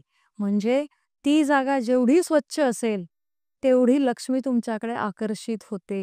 ओके. हा अतिशय बिना खर्चाचा उपाय आहे. काही याच्यात खर्च नाहीये. आता समजा जे भाजी विकणारे असतात, भाजी विक्रेते किंवा गाडी लावणारे असतात. अशा जर ठिकाणी तुम्ही बघाल, त्या लोकांनी जर त्यांची बसायची जागा समजा 5 फुटाची आहे. 5 फूट त्यांची जागा आहे. म्हणजे त्यांचा ठेला लागतो 5 फूट, 10 फूट जे काय आहेत. तर 5 फूट जर गृहीत धरलं, तर 5 फुटाचं डबल होतं 10 फूट. म्हणजे तुमच्या पुढे 10 फूट, तुमच्या मागे 10 फूट, तुमच्या उजवीकडे 10 फूट, तुमच्या डावीकडे 10 फूट. हे फक्त स्वच्छ ठेवा आणि टापटीप ठेवा. तुमच्याकडे लक्ष्मी आकर्षित व्हायला लागते. त्याचं लॉजिक सांगते तुम्हाला. लक्ष्मी ही कचऱ्यामध्ये वास करते ओके. आणि लक्ष्मी ही स्वच्छतेत वास करते. त्याच्यामुळे तुम्हाला व्यवसाय वाढीस लावायचा आहे, तर तुमच्या भले त्या 20 फुटावर समोरच्याच्या दुकानाची प्रत येत असेल. अच्छा. तुम्ही नका विचार करू. तुम्ही तुमचं क्लिअर करा. म्हणजे आपण तर मनात नाही आणायचं, की त्याचं की ती दुकान त्याची जागा आहे. हां. ते तर आपण क्लीन करतोय असं. हां, असं नाही. तुम्ही तुम्ही करा कारण तुम्हाला माहिती आहे मी ह्याच्यासाठी करतोय आणि ते क्लीन करत असताना समजा तुमचा कोणी कामगार क्लीन करतोय, करू देत. तुमचं क्लीनिंग झालं ना, की 1 सेकंदासाठी तिथे तुमच्या जे शॉपचा कॉर्नर असेल, एंट्री असेल तिथे उभं राहा. डोळे बंद करा आणि 1 सेकंदासाठी "आगच्छम, आगच्छम, श्री विष्णुप्रिये नमो नमः" एवढंच म्हणा. Okay, okay. तेही नाही जमलं तर "नमो नमः, विष्णुप्रिये नमो नमः." माझ्याकडे तुमचं स्वागत आहे, एवढं जरी म्हणालात, तरी तुम्ही अनुभव घेऊन बघा. ओके. अगदी जे ठेले लावतात किंवा गल्ला भाजीवाले वगैरे आहेत, ते बसलेत आणि त्यांनी सगळं स्वच्छता झाली त्यांची करून, गल्ल्यावर बसलेत. 1 सेकंड डोळे बंद करा. श्री विष्णुप्रिये नमो नमः, तुमचं स्वागत आहे. Okay, okay. अतिशय प्रभावी आहे हा उपाय. खरंच तुमच्या जातकांना करून बघायला सांगा ह्याचे आणि आल्यावर तर अर्थात ते कमेंट करतीलच आपल्याला. तर हा एक खूप सुंदर उपाय आहे. हो. तर थँक्यू सो मच ताई. Thank you so much. तुमचं फोन नंबर आणि डिटेल्स जी आहे ती मी डिस्क्रिप्शनमध्ये ॲड करेन. तुम्हाला जर काही प्रश्न असतील वास्तू रिलेटेड तर तुम्ही नक्की ताईंना कॉन्टॅक्ट करा. काही पण प्रश्न असतील कारण कसं आहे की वास्तूमुळे जे दोष होतात आजच्या पॉडकास्टमध्ये तर आपण पाहिलंय आणि ही गोष्ट अशी दिसून येणारी नसल्यामुळे त्याचे परिणाम काय होतात हे आपल्यापेक्षा म्हणजे जसं माझ्यावर जर काही गोष्ट होते तर ती मलाच माहिती आहे. तसं तुम्हालाही माहिती आहे की घरामध्ये काय प्रॉब्लेम्स असतात. नक्की तुम्ही कन्सल्ट करा. नक्की तुम्ही कॉन्टॅक्ट करा ताईंना. तर थँक सो मच ताई. Thank you so much. तुमचे खूप खूप आभार आणि या विषयासाठी तुम्ही आमंत्रित केलात त्याबद्दल खूप खूप धन्यवाद. वेलकम. थँक्यू अँड शुभम भवंतु. थँक तुम्हाला हा पॉडकास्ट आवडला असेल तर लाईक, शेअर आणि चॅनलला सबस्क्राईब नक्की करा. धन्यवाद.